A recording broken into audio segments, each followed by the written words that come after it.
إن الله وملائكته يصلون على النبي يا أيها الذين آمنوا صلوا عليه وسلموا تسليما.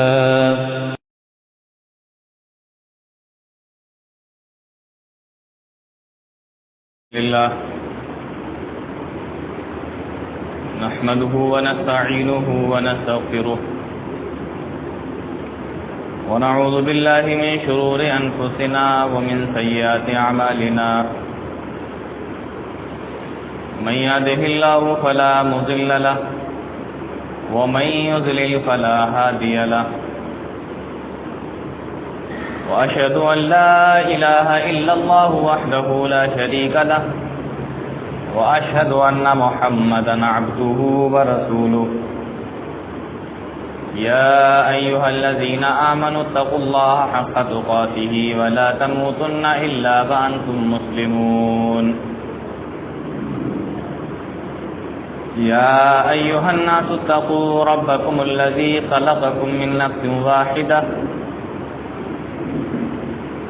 وخلق منها زوجها وبث منهما رجالا كثيرا ونساء واتقوا الله الذي تساءلون به والأرحام إن الله كان عليكم رقيبا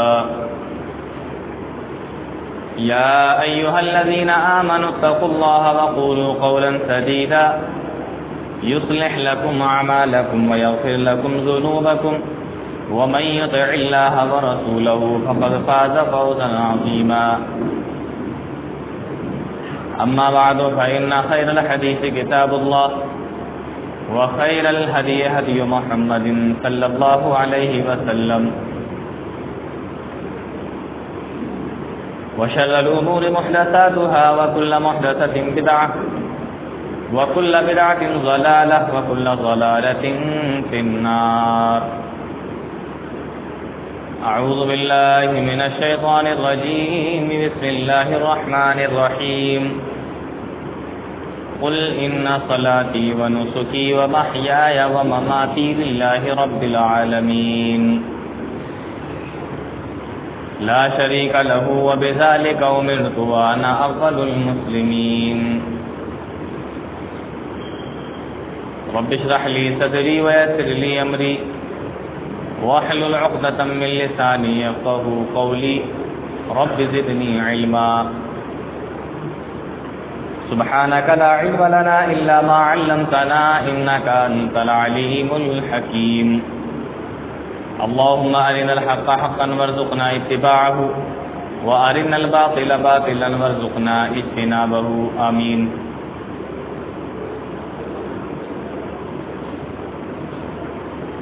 محترم سامعین کرام، تمام قسم کی تعریفیں اللہ وحدہ لا شریک لہ خالق کائنات مالک ارض و سما کے لیے لائق و زیبا ہیں، جو ہم سب کا خالق ہے، مالک ہے، رازق ہے، حاکم ہے، اور ہم تمام لوگوں کی عبادتوں کا اکیلا مستحق و سزاوار ہے۔ وہ جو چاہتا ہے، جب چاہتا ہے، جیسے چاہتا ہے کرتا ہے۔ ساری کائنات، ساری مخلوق اس کی غلام اور اس کی محتاج ہے۔ ہر چیز کے اوپر اس کی طاقت اور قدرت ہے۔ وَإِنَّ اللَّهَ عَلَى كُلِّ شَيْءٍ قَدِيرٌ ہے۔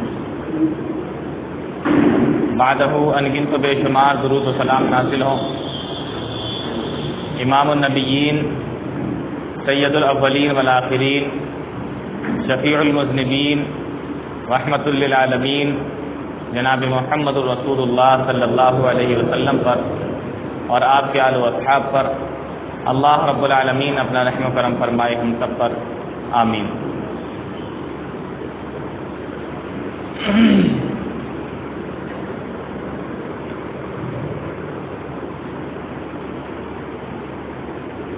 آج چونکہ موقع ہے اور آپ لوگ بہت اچھے طریقے سے جانتے ہیں یہ جو مہینے چل رہے ہیں ان کو حج کے مہینے کہا جاتا ہے،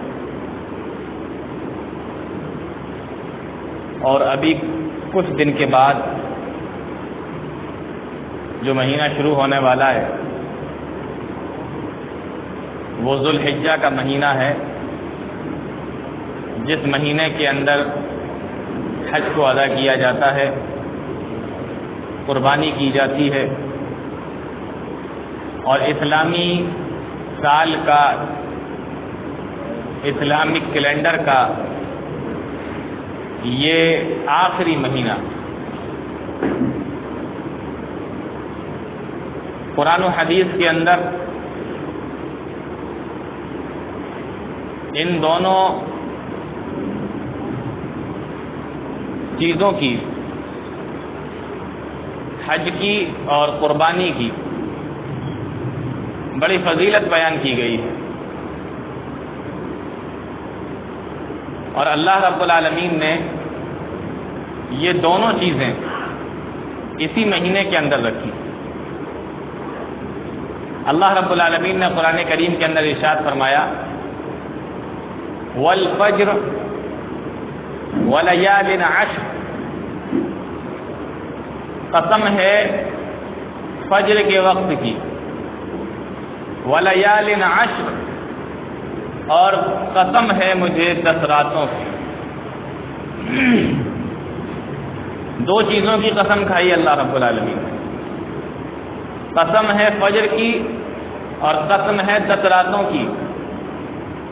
یہاں پر ایک مسئلہ سمجھ لیجئے، اللہ رب العالمین جو تمام کائنات کا بنانے والا ہے، تمام کائنات کا پیدا کرنے والا، وہ جس کی چاہے قسم کھا سکتا ہے، اور اس نے قرآن کریم کے اندر جگہ جگہ چیزوں کی قسمیں کھائی ہیں۔ والتین والزیتون، قسم ہے تین کی اور زیتون کی، والطور وکتاب مسطور، قسم ہے طور کی۔ اسی طریقے سے اللہ رب العالمین نے قرآن کریم کے اندر بہت سی جگہوں پر بہت ساری چیزوں کی قسمیں کھائی ہیں۔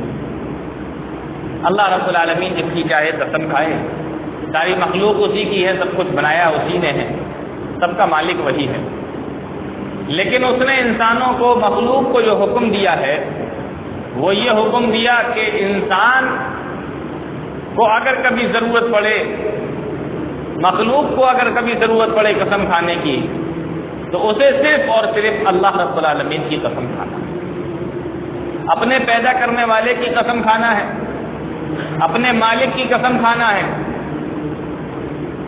اللہ کے نبی صلی اللہ علیہ وسلم کے زمانے میں لوگ کعبہ کی قسم کھایا کرتے تھے، کہتے تھے کعبے کی قسم۔ کعبہ آج بھی لوگوں کی نگاہ میں بابرکت ہے، مقدس جگہ ہے، اس دور کے اندر بھی تھا،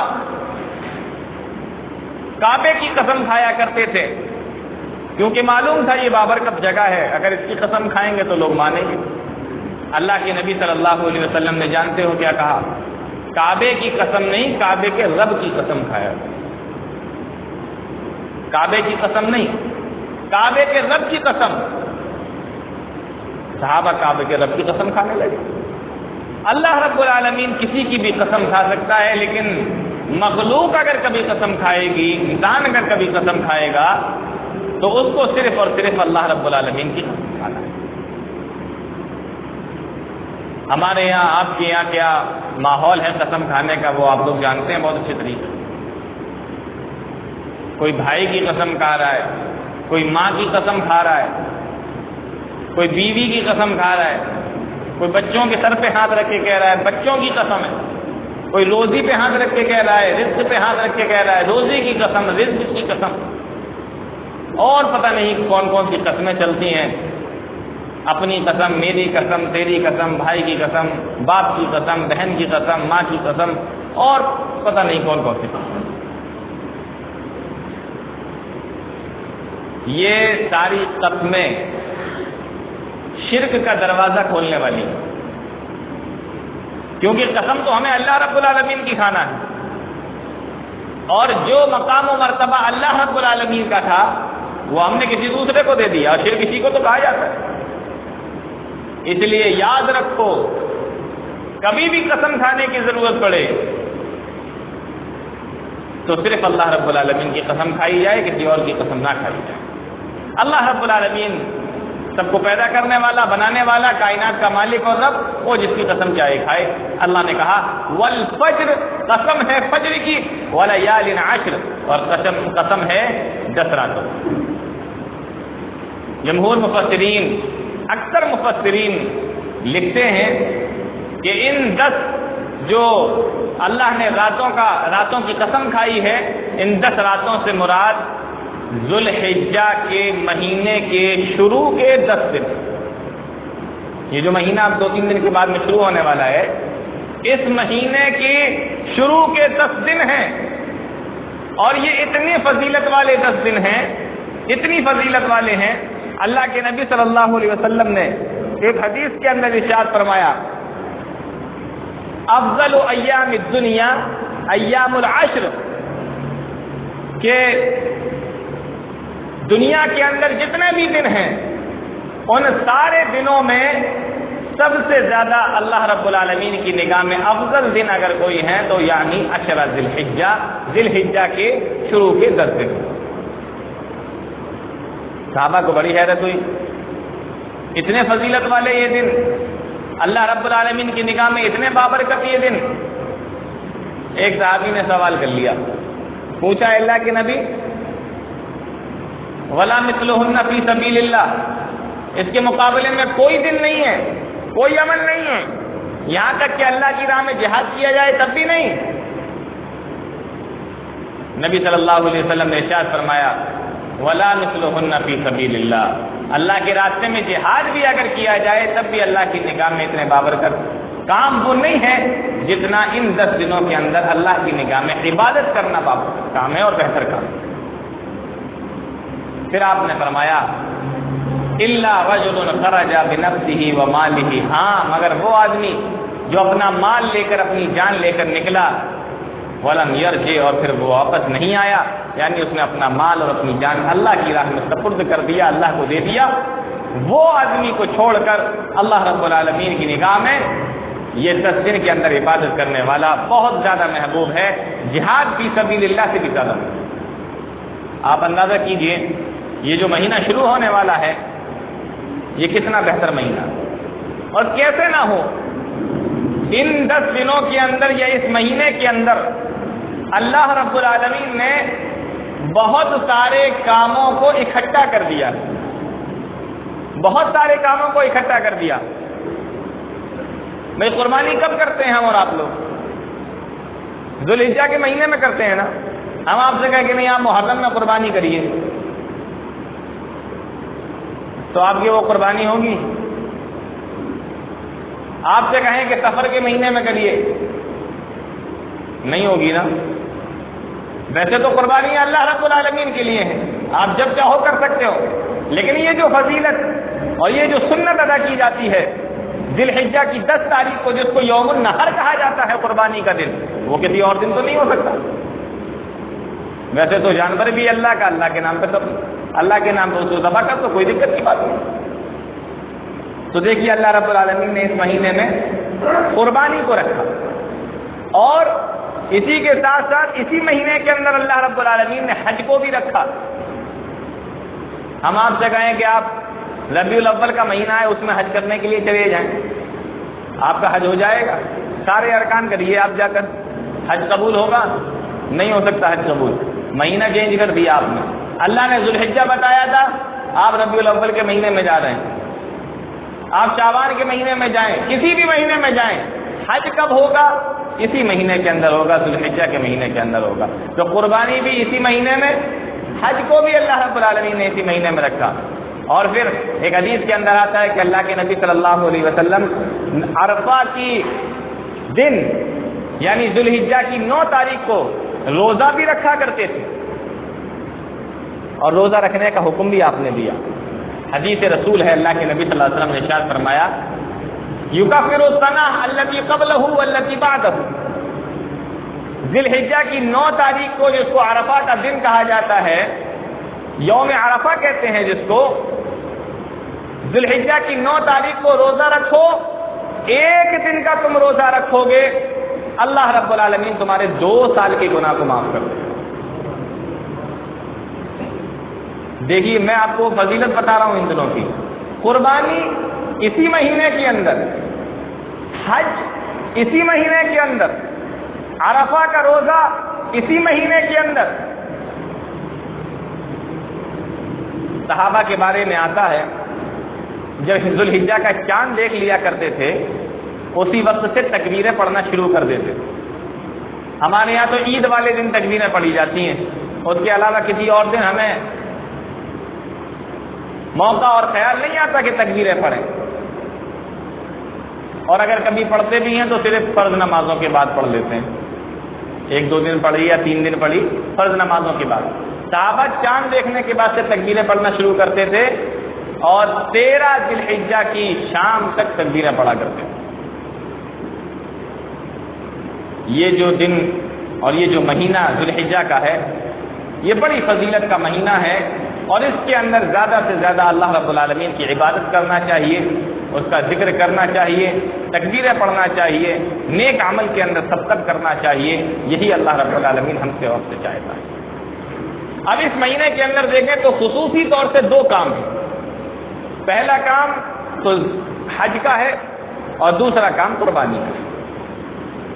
میں یہاں پر قربانی کے تعلق سے کچھ باتیں بتانے کے لیے آپ لوگوں کو بیٹھا ہوں، کیونکہ اگر حج کے تعلق سے بتایا جائے تو وہ اس سال تو آپ لوگوں کے کام نہیں آئے گا، کیونکہ جن کو جانا تھا وہ تو چلے گئے حج کرنے کے لیے، اور جو اب آگے جائیں گے تو ان کے لیے یہ بہت زیادہ پہلے بھی ہو جائے گا اور اتنا وہ یاد بھی نہیں رکھ سکیں گے۔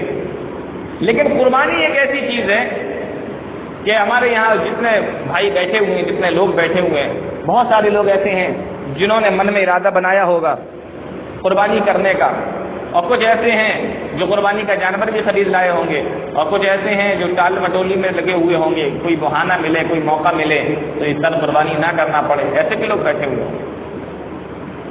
قربانی کے تعلق سے آپ یہ سمجھیں، اللہ رب العالمین نے قرآن کریم کے اندر بیان فرمایا لِكُلِّ أُمَّةٍ جَعَلْنَا مَنْسَكًا، ہم نے ہر امت کو قربانی کرنے کا حکم دیا، ہم نے ہر امت کو قربان کرنے کا حکم دیا۔ لِيَذْكُرُوا اسْمَ اللَّهِ عَلَى مَا رَزَقَهُمْ، اللہ رب العالمین نے جو جانور ان کو دیے ہیں، جو بہیمۃ الانعام ان کو دیے ہیں، ان کو اللہ کے لیے اللہ کے نام پر ذبح کر دیا جائے، قربان کر دیا جائے، اسی کو قربانی کہا جاتا ہے۔ اور یہ قربانی اتنی زیادہ اہمیت والی چیز ہے اور اتنی پیاری چیز ہے، اللہ کے نبی صلی اللہ علیہ وسلم کے بارے میں آتا ہے حدیثوں کے اندر، نبی کریم صلی اللہ علیہ وسلم مدینہ میں کتنے سال رہے؟ کتنے سال رہے مدینہ کے اندر؟ آپ لوگ نہیں بولیں گے، 10 سال رہے نا، مدینہ میں 10 سال رہے۔ حدیثوں کے اندر آتا ہے 10 سال میں ایک بھی سال اللہ کے نبی صلی اللہ علیہ وسلم نے قربانی نہیں چھوڑی، ہر سال قربانی کرتے تھے اللہ کے نبی صلی اللہ علیہ وسلم۔ کون قربانی کر رہا ہے؟ اللہ کے نبی جناب محمد رسول اللہ صلی اللہ علیہ وسلم۔ آج ہم لوگ بہانہ کرتے ہیں نا، کام کی استھتی ٹھیک نہیں ہے، کہ کاروبار میں لاس زیادہ ہو گیا، بیٹے کی شادی کرنا ہے کہ بیٹی کی شادی کرنا ہے، فلاں جگہ پیسہ پھنسا ہوا ہے، اور فلاں جگہ زمین خرید لی ہے، مکان خرید لیا ہے، اس کو دے دیا، اس کو دے دیا، دنیا بھر کی باتیں، دنیا بھر کے بہانے ہمارے اور آپ کے پاس۔ اللہ کے نبی صلی اللہ علیہ وسلم کے بارے میں دیکھیں، ہر سال قربانی کرتے تھے، 10 سال مدینے میں رہے، 10 سال قربانی کی اللہ کے نبی صلی اللہ علیہ وسلم نے۔ اور کس کے بارے میں حدیثوں کے اندر یہ بیان کیا جا رہا ہے؟ اس شخص کے بارے میں جس کے بارے میں حضرت عائشہ فرماتی ہیں کہ 2 مہینے گزر جاتے تھے چولہا نہیں جلا کرتا۔ اس سے بھی زیادہ گرے پڑے حالات ہوں گے کسی کے یہاں پر جو بیٹھا ہوا ہے، جو یہاں بیٹھے ہیں، اس سے بھی زیادہ گرے پڑے حالات ہوں گے کسی کے۔ اللہ کے نبی صلی اللہ علیہ وسلم کے حالات کو دیکھیے، 2 مہینے چولہا نہیں جلتا تھا۔ کسی نے پوچھا پھر زندہ کیسے رہتے تھے محمد کے گھرانے والوں؟ اما عائشہ بیان کرتی ہیں کہ کھجوریں کھا لیا کرتے تھے، پانی پی لیا کرتے تھے، زندہ رہا کرتے۔ جس آدمی کے گھر میں 2 مہینے تک چولہا نہ جلتا ہو لیکن قربانی 1 سال بھی نہیں چھوڑتا، آپ اندازہ کیجیے، ہمیں تھوڑا سا چھوٹا سا بہانہ مل جائے تو ہم لوگ قربانی کو چھوڑ دیتے ہیں۔ قربانی کے تعلق سے اگر کچھ اور جاننا ہے تو آپ یہ سمجھیں کہ یہ جو قربانی ہے حضرت ابراہیم علیہ السلام سے اس کی شروعات ہوئی۔ مشہور واقعات ہیں، بہت سارا آپ لوگوں نے سن رکھا ہوگا۔ میں یہاں پر آپ کو ان کی زندگی کے تعلق سے کچھ باتیں بتاؤں گا انشاءاللہ۔ آج سے تقریباً 4000 سال پہلے ایک ملک تھا جس کا نام تھا بابل۔ قرآن کے اندر اس کا ذکر ہے بابل کے نام سے۔ اسی ملک کے اندر حضرت ابراہیم علیہ السلام کی پیدائش۔ آج کو اس ملک کا نام عراق ہے، جہاں کا بادشاہ تھا یہ کیا نام تھا اس کا، صدام حسین، جس کو پھانسی دی گئی، بڑا مشہور بادشاہ تھا عراق کا۔ آج اس کو عراق کہتے ہیں، لیکن آج سے 4000 سال پہلے اس کو بابل کہا جاتا تھا۔ اسی بابل شہر کے اندر، ملک کے اندر ایک بچہ پیدا ہوتا ہے جس کا نام ہوتا ہے حضرت ابراہیم علیہ السلام۔ ابراہیم علیہ السلام جیسے جیسے بڑے ہوئے، انہوں نے دیکھا کہ پوری قوم بت پرستی کے اندر مبتلا ہے، پوری قوم اللہ کو چھوڑ کر غیر اللہ کے سامنے سجدے کر رہی ہے، پورا ملک اللہ کو چھوڑ کر غیر اللہ کی پوجا کر رہا ہے، غیر اللہ کی عبادت کر رہا ہے۔ اللہ رب العالمین نے ان کو نبی بنایا تھا۔ ایک دن لیٹے ہوئے تھے، آسمان پہ نظر گئی، دیکھا ستارے بڑے چمک رہے ہیں، جگمگ کر رہے ہیں ستارے۔ قوم کی طرف دھیان گیا تو سوچا قوم کے لوگ تو ستاروں کی پوجا کرتے ہیں۔ ایک ستارے کی طرف نگاہ گئی جو سب سے زیادہ چمک رہا تھا۔ قرآن بیان کرتا ہے ابراہیم علیہ السلام نے کہا قال ھذا ربی، یہ جو سب سے زیادہ چمک رہا ہے یہی میرا رب ہوگا۔ قرآن نے بیان کیا فلما افلا قال لا احب الافلین، پھر جب وہ غروب ہو گیا، ڈوب گیا، ابراہیم علیہ السلام نے کہا ڈوبنے والا خدا نہیں ہو سکتا، ڈوبنے والا رب نہیں ہو سکتا۔ چاند پہ نگاہ پڑی، فلما رأى القمر بازغا، قرآن بیان کرتا ہے چاند کو دیکھا، کہا یہ تو ستاروں سے بھی بڑا ہے، اس کی روشنی ستاروں سے بھی زیادہ ہے۔ قال ھذا ربی، کہنے لگے تو یہ میرا رب ہو سکتا ہے۔ قوم کے لوگ انہی کی پوجا کرتے تھے، ستاروں کے سامنے سر جھکا رہے ہیں، چاند کے سامنے سر جھکا رہے ہیں، بتوں کے سامنے سر جھکا رہے ہیں۔ لیکن جب وہ بھی ڈوب گیا تو کہا کہ یہ ڈوبنے والا میرا رب نہیں ہو سکتا۔ دن نکلا، سورج کے اوپر نگاہ پڑی، فلما رأى الشمس بازغة قال ھذا ربی ھذا اکبر، جب سورج کو دیکھا تو کہا کہ ارے یہ تو بہت بڑا ہے، یہ میرا رب ہو سکتا ہے۔ قرآن بیان کرتا ہے فلما افلت قال یا قوم انی بریء مما تشرکون، جب وہ بھی ڈوب گیا تو ابراہیم علیہ السلام نے کیا کہا، اے میری قوم کے لوگوں، جن کو تم اللہ کے ساتھ میں پوجتے ہو، اللہ کے ساتھ میں جن کی تم عبادت کرتے ہو، پرستش کرتے ہو، انی بریء، میں ان سے بری، میں ان کی عبادت نہیں کرتا۔ سورج، چاند، ستارے اور یہ تمام کی تمام چیزیں اللہ رب العالمین نے ہمارے اور آپ کے فائدے کے لیے پیدا کی ہیں، عبادت کے لیے نہیں۔ عبادت تو ہمیں صرف اور صرف اللہ رب العالمین کی کرنا ہے۔ ابراہیم علیہ السلام بیٹھے بیٹھے یہی تو دیکھ ہی رہے تھے آسمان کی طرف، اور قوم کے لوگوں کو یہی بتا رہے تھے کہ اے لوگوں انی بریء مما تشرکون، تم جن کی عبادت کرتے ہو میں ان سے بری ہوں، میں شرک نہیں کرتا اللہ رب العالمین کے ساتھ۔ بہت سارے آپ کو ڈھونگی بابا ایسے مل جائیں گے، مسلمانوں کے اندر بھی ایسے مل جائیں گے جن کا دعویٰ یہ ہے کہ وہ چھپی ہوئی چیزوں کو بتا دیتے ہیں، کوئی چیز چوری ہو جائے تو وہ بتا دیتے ہیں، کسی کی کوئی چیز غائب ہو جائے تو وہ بتا دیتے ہیں۔ لوگ ان کے پاس میں جاتے ہیں معلوم کرنے کے لیے، وہ ستاروں کی رفتار کو دیکھتے ہیں تو بتاتے ہیں، چاند کی رفتار کو دیکھتے ہیں تو بتاتے ہیں، سورج کے چلنے کو دیکھتے ہیں تو بتاتے ہیں۔ مسلمانوں کا یہ حال ہے، اور ان کے پاس میں جا کے اپنے ہاتھ کو دکھاتے ہیں، اپنی قسمت کے بارے میں سوال کرتے ہیں۔ یہ چاند، یہ سورج، یہ ستارے اللہ رب العالمین نے اس لیے پیدا نہیں کیے تھے کہ یہ تمہاری قسمتوں کا حال بتائیں۔ آپ جانتے ہیں کہ یہ سورج، یہ ستارے اور یہ چاند، ان سب کا تو یہ حال ہے۔ صلح حدیبیہ کے موقع پر ایک مرتبہ بارش ہوئی، صبح کے وقت میں اللہ کے نبی صلی اللہ علیہ وسلم نے فرمایا کہ آج بارش کی وجہ سے کچھ لوگ مومن ہو گئے، کچھ لوگ کافر ہو گئے۔ صحابہ نے پوچھا اللہ کے نبی صلی اللہ علیہ وسلم کیسے؟ آپ نے فرمایا جن لوگوں نے یہ کہا کہ بارش میرے رب کی رحمت ہے اور میرا رب جب چاہے برساتا ہے، وہ تو مومن ہو گئے، اور جس نے یہ کہا کہ یہ بارش فلاں ستارے کی وجہ سے ہوئی ہے، وہ پورب سے نکلتا تھا آج پچھم سے نکلا ہے، یا اتر کی طرف نکلتا تھا آج دکشن کی طرف سے نکلا ہے، اس ستارے کی وجہ سے بارش ہو رہی ہے، اللہ کے نبی فرماتے ہیں وہ لوگ کافر ہو گئے۔ کوئی دخل نہیں، نہ سورج کا، نہ چاند کا، نہ ستاروں کا، سب کے سب غلام ہیں اللہ رب العالمین کے۔ ابراہیم علیہ السلام یہی تو بتا رہے تھے،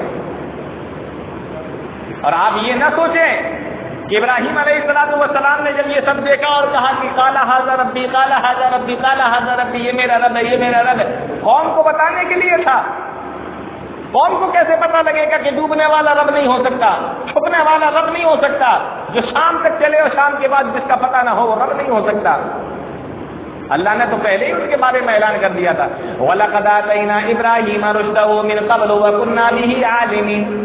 اے لوگو، ہم نے تو ابراہیم علیہ السلام کو بہت پہلے سے ہی ہدایت دے رکھی تھی۔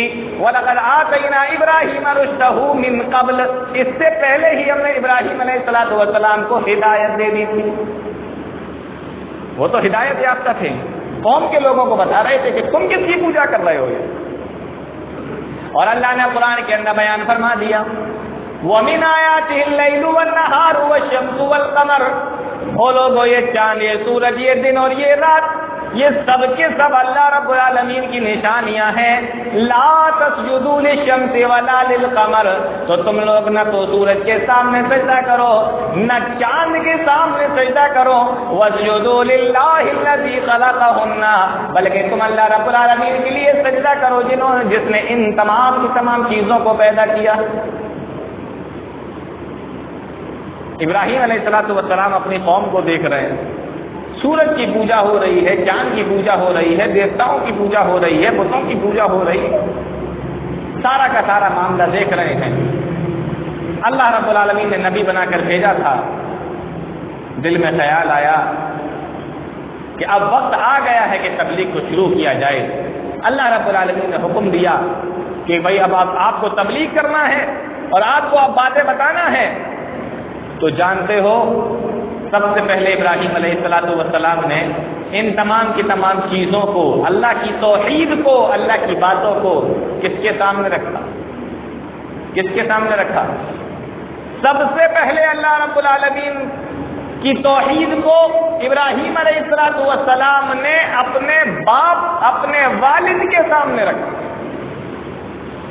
تبلیغ کو، توحید کو اپنے گھر سے شروع کیا، سمجھانا، بتانا، واعظ و نصیحت کرنا، سب سے پہلے اللہ رب العالمین کے حکم سے حضرت ابراہیم علیہ السلام نے اپنے گھر سے شروعات کی۔ اور آپ معاف کیجیے گا اگر میرے الفاظ آپ کو سخت لگیں، تو ہمارا اور آپ کا معاملہ یہ ہے کہ گھر میں لوگوں کو نماز پڑھنے کا طریقہ نہیں آتا اور ہم لوگ 40 دن کے لیے باہر چلے جاتے ہیں لوگوں کو سمجھانے کے لیے۔ گھر میں لوگوں کو قرآن پڑھنا نہیں آ پاتا ہے اور ہم لوگ چلے جاتے ہیں سمجھانے کے لیے۔ کسی بھی نبی کو اٹھا کر دیکھیں آپ، اور کسی کی بھی تبلیغ کو اٹھا کر دیکھیں آپ، انہوں نے شروعات کی اپنے گھر سے کی، اور یہ بھی یاد رکھیے گا سب سے پہلے جس چیز کی طرف بلایا تو توحید کی طرف بلایا۔ آپ کی نمازیں بہت اچھی ہوں، آپ کے روزے بہت اچھے ہوں لیکن آپ کے اندر توحید نہ ہو تو ایسی نمازوں کو کہاں لے کر جاؤ گے؟ ایسے روزوں کو کہاں لے کر جاؤ گے؟ اس لیے سب سے پہلے اپنی توحید کو مضبوط کرو۔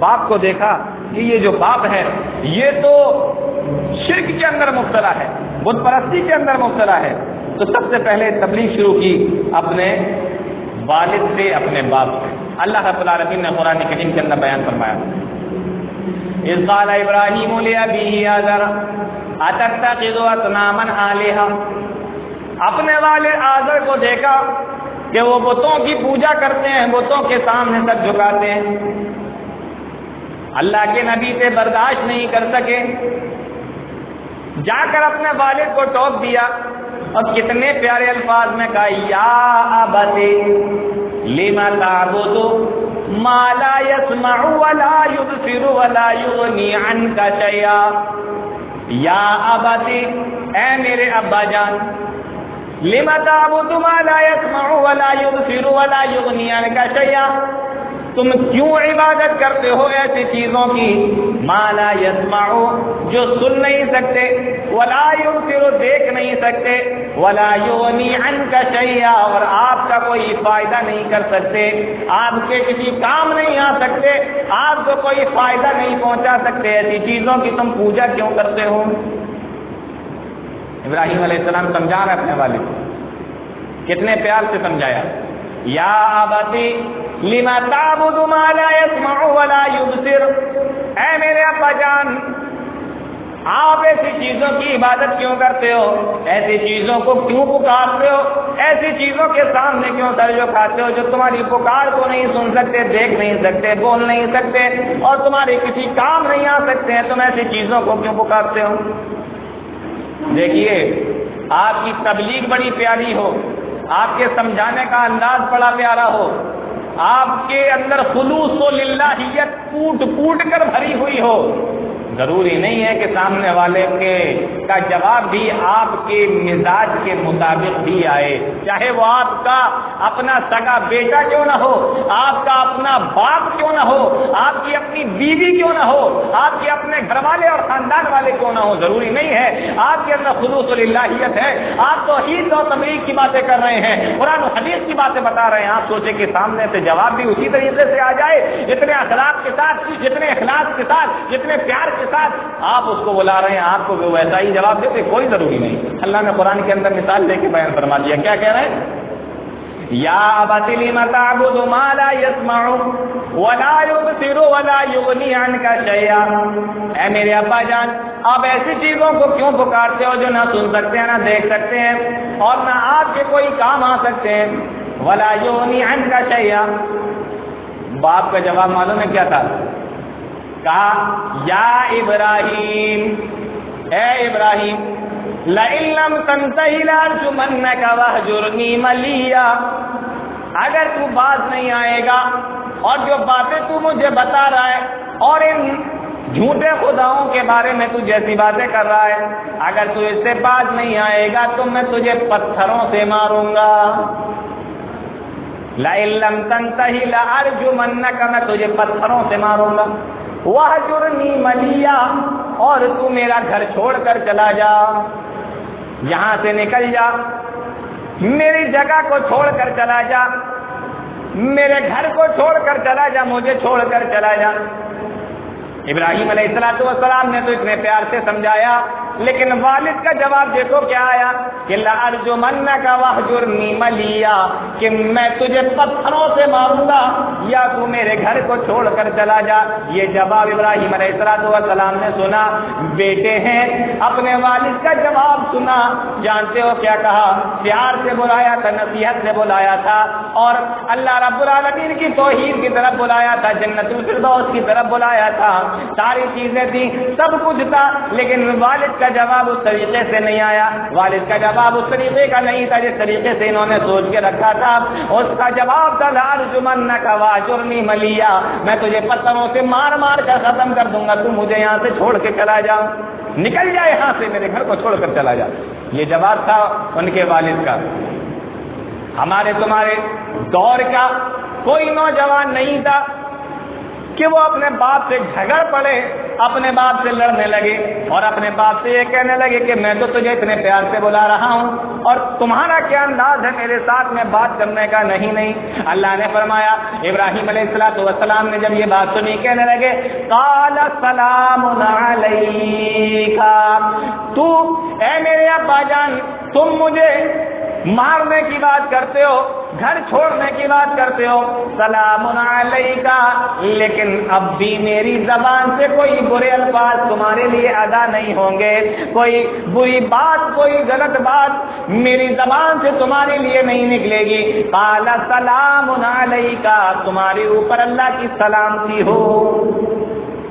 دیکھو یہ ہے تبلیغ کرنے کا انداز، یہ ہے واضح نصیحت کرنے کا انداز کہ ایک طرف سمجھایا جا رہا ہے، بار بار بتایا جا رہا ہے، اور والد کا جواب یہ آ رہا ہے لأرجمنک واہجرنی ملیہ، میں تجھے ماروں گا، لیکن اس کے بھی جواب میں کیا کہا؟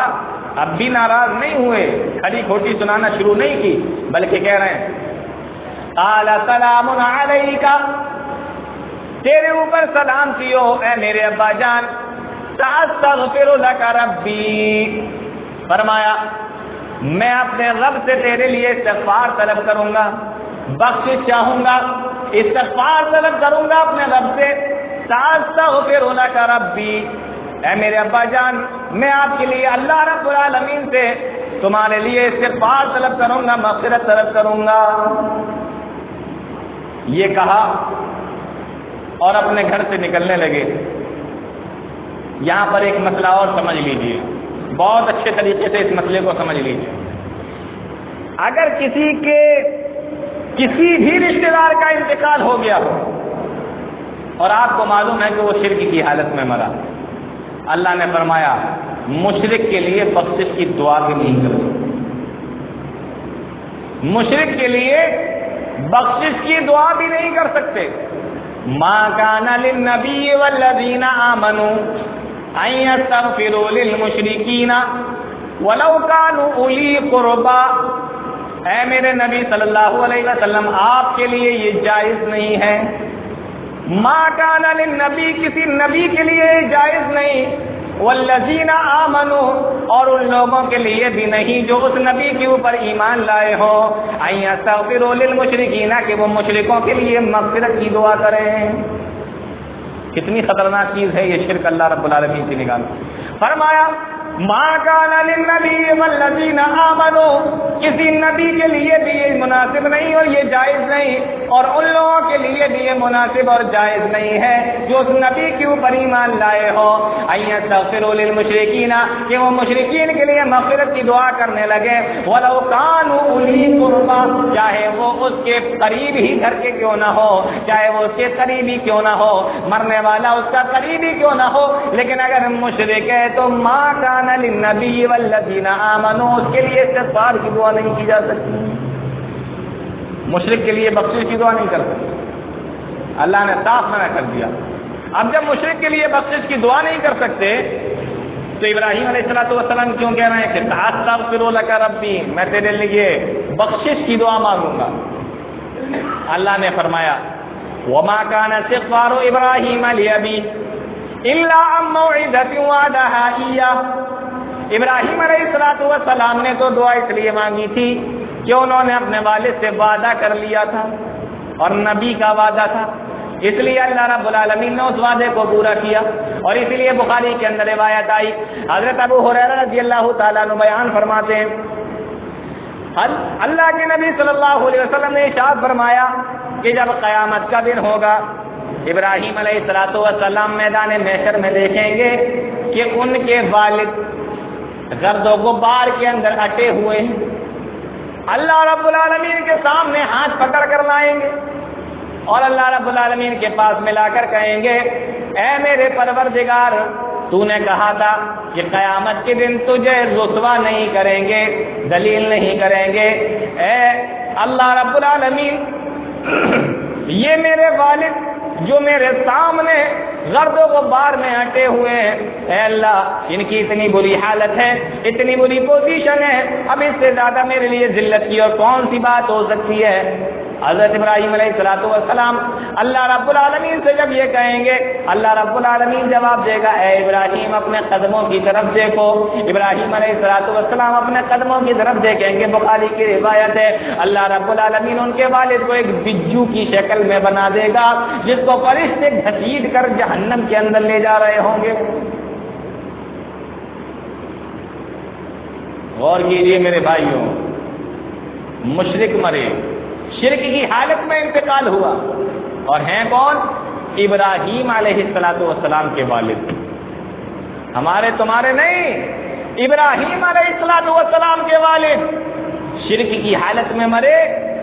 بخاری کی روایت، اللہ کے نبی صلی اللہ علیہ وسلم ارشاد فرماتے ہیں اللہ رب العالمین قیامت کے دن ابراہیم علیہ السلام کے سامنے ان کے والد کو ایک بجو کی شکل میں بنا دے گا، اور فرشتے گھسیٹ کر اس کو جہنم کے اندر لے جائیں گے۔ یہ ہے شرک، یہ وہ چیز ہے میرے بھائیوں جس سے ہر نبی نے ڈرایا، اور توحید کی طرف ہر نبی نے بلایا۔ ابراہیم علیہ السلام اپنے والد کی مغفرت نہیں کرواتے، ابراہیم علیہ السلام اپنے والد کی مغفرت نہیں کروا سکتے۔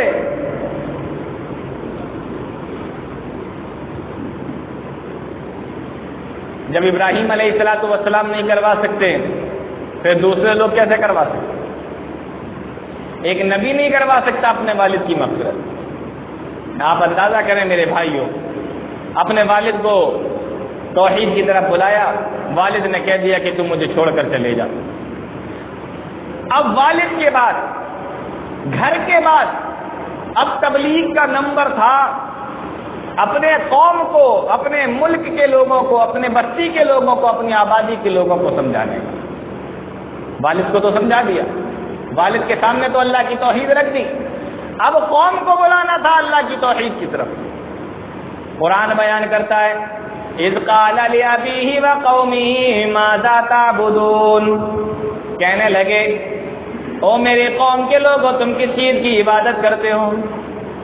قوم کے لوگوں نے جواب دیا قالوا نعبد اصناما فنظل لها عاکفین، کیا تم دیکھتے نہیں ہو ہم انہی بتوں کے سامنے جھکے رہتے ہیں، انہی بتوں کی پوجا کرتے ہیں۔ ابراہیم علیہ السلام نے جواب دیا قال هل يسمعونكم اذ تدعون، جب تم انہیں پکارتے ہو تو کیا وہ تمہاری پکار کا جواب دیتے ہیں؟ او ينفعونكم او يضرون، اور تو کیا تمہیں وہ نفع پہنچاتے ہیں یا تمہیں وہ نقصان پہنچاتے ہیں؟ تمہارے نفع نقصان کا کچھ مالک بھی ہیں۔ فرمایا تو قوم کے لوگوں نے جواب دیا، جواب سنو قوم کے لوگوں کا کیا جواب ہوتا ہے، کہنے لگے قالوا بل وجدنا آباءنا كذلك يفعلون، اے ابراہیم ہم نے اپنے باپ دادا کو اسی طریقے سے کرتے ہوئے دیکھا تھا تو ہم بھی ایسے ہی کرنے لگے۔ یہ جواب تھا، اسی کو جواب کہتے ہیں۔ اور عجیب معاملہ ہے، اس زمانے سے لے کے آج تک عجیب معاملہ ہے، دنیا کا جب کوئی معاملہ ہوتا ہے تو کوئی اپنے باپ کی طرف نہیں دیکھتا، اپنے دادا کی طرف نہیں دیکھتا، اپنے خاندان کی طرف نہیں دیکھتا کہ باپ کیا کرتے تھے، کہیں کی چپراسی کرتے تھے یا کہیں پانی پلایا کرتے تھے یا کہیں جھاڑو لگایا کرتے تھے۔ نہیں، بیٹا سوچتا ہے کہ باپ تو کچھ بھی کرتا ہوں، میں ڈی ایم بن جاؤں، میں کلیکٹر بن جاؤں، میں فلاں بن جاؤں، میں یہ بن جاؤں، وہ بن جاؤں۔ باپ نے ٹوٹے پھوٹے گھر میں زندگی گزار دی، بیٹا سوچ رہا ہے حویلی کے اندر زندگی گزاروں، کوٹھی بنا لوں۔ دنیا کے معاملے میں کوئی اپنے باپ کی طرف میں کوئی نہیں دیکھتا، ہوں گے رہے ہوں گے، باپ ہوں گے، دادا ہوں گے، خاندان والے ہوں گے، نہیں ہے ہمیں کوئی مطلب ان سے، ہم اپنی زندگی گزاریں گے، اپنی زندگی بنائیں گے۔ لیکن جب دین کا معاملہ آتا ہے تو وہی لکیر کے فقیر بن جاتے ہیں۔ آ کر دین کا معاملہ آیا قالوا بل وجدنا آباءنا انا وجدنا آباءنا، ہم نے اپنے باپ دادا کو یہی کرتے ہوئے دیکھا کہ ہم تو یہی کر رہے ہیں۔ اللہ رب العالمین نے اللہ کے نبی جناب محمد رسول اللہ صلی اللہ علیہ وسلم کے دور میں جو مشرکین تھے، دیکھو یہ جواب تو ابراہیم علیہ السلام کے دور میں جو مشرک تھے ان کا تھا، قالوا بل وجدنا آباءنا، کہ ہم نے اپنے باپ دادا کو اسی طریقے سے کرتے ہوئے دیکھا۔ اللہ نے اللہ کے نبی صلی اللہ علیہ وسلم کے زمانے میں جو مشرکین تھے ان کا جواب بیان کیا۔ وَإِذَا قِيلَ لَهُمْ تَعَالَوْا إِلَىٰ مَا أَنزَلَ اللَّهُ، وَإِلَى الرَّسُولِ، جب ان سے کہا جاتا ہے کہ آؤ اللہ کی طرف اور آؤ محمد رسول اللہ صلی اللہ علیہ وسلم کی طرف، جب ان کو اللہ کی طرف اور محمد رسول اللہ صلی اللہ علیہ وسلم کی طرف بلایا جاتا ہے، جب اللہ اور اس کے رسول کی طرف بلایا جاتا ہے، قرآن بیان کرتا ہے میری بات نہیں، قرآن کہتا ہے قالوا حسبنا ما وجدنا علیہ آبانا، میرے لیے تو یہی کافی ہے، ہمارے باپ دادا جو کرتے چلے آئے ہمارے لیے تو یہی کافی ہے، ہم تو اسی پہ اڑے رہیں گے، ہم تو یہی کرتے رہیں گے۔ ابراہیم علیہ السلام کے زمانے میں بھی مشرکوں کا یہی جواب تھا، محمد رسول اللہ کے زمانے میں بھی مشرکوں کا یہی جواب تھا۔ اور معاف کیجئے گا آج کے دور میں بھی اگر آپ کسی کو اللہ اور اس کے رسول کی طرف بلاؤ تو اس کا بھی یہی جواب ہوتا ہے، ہم کیسے چھوڑ دیں؟ بہت اچھا لگتا ہے جاتے میں، ارے بڑی بھیڑ ہوتی ہے صاحب، کہاں پر؟ ارے وہ محرم کا میلہ جو لگتا ہے نا، کیسے چھوڑ دیں ہم؟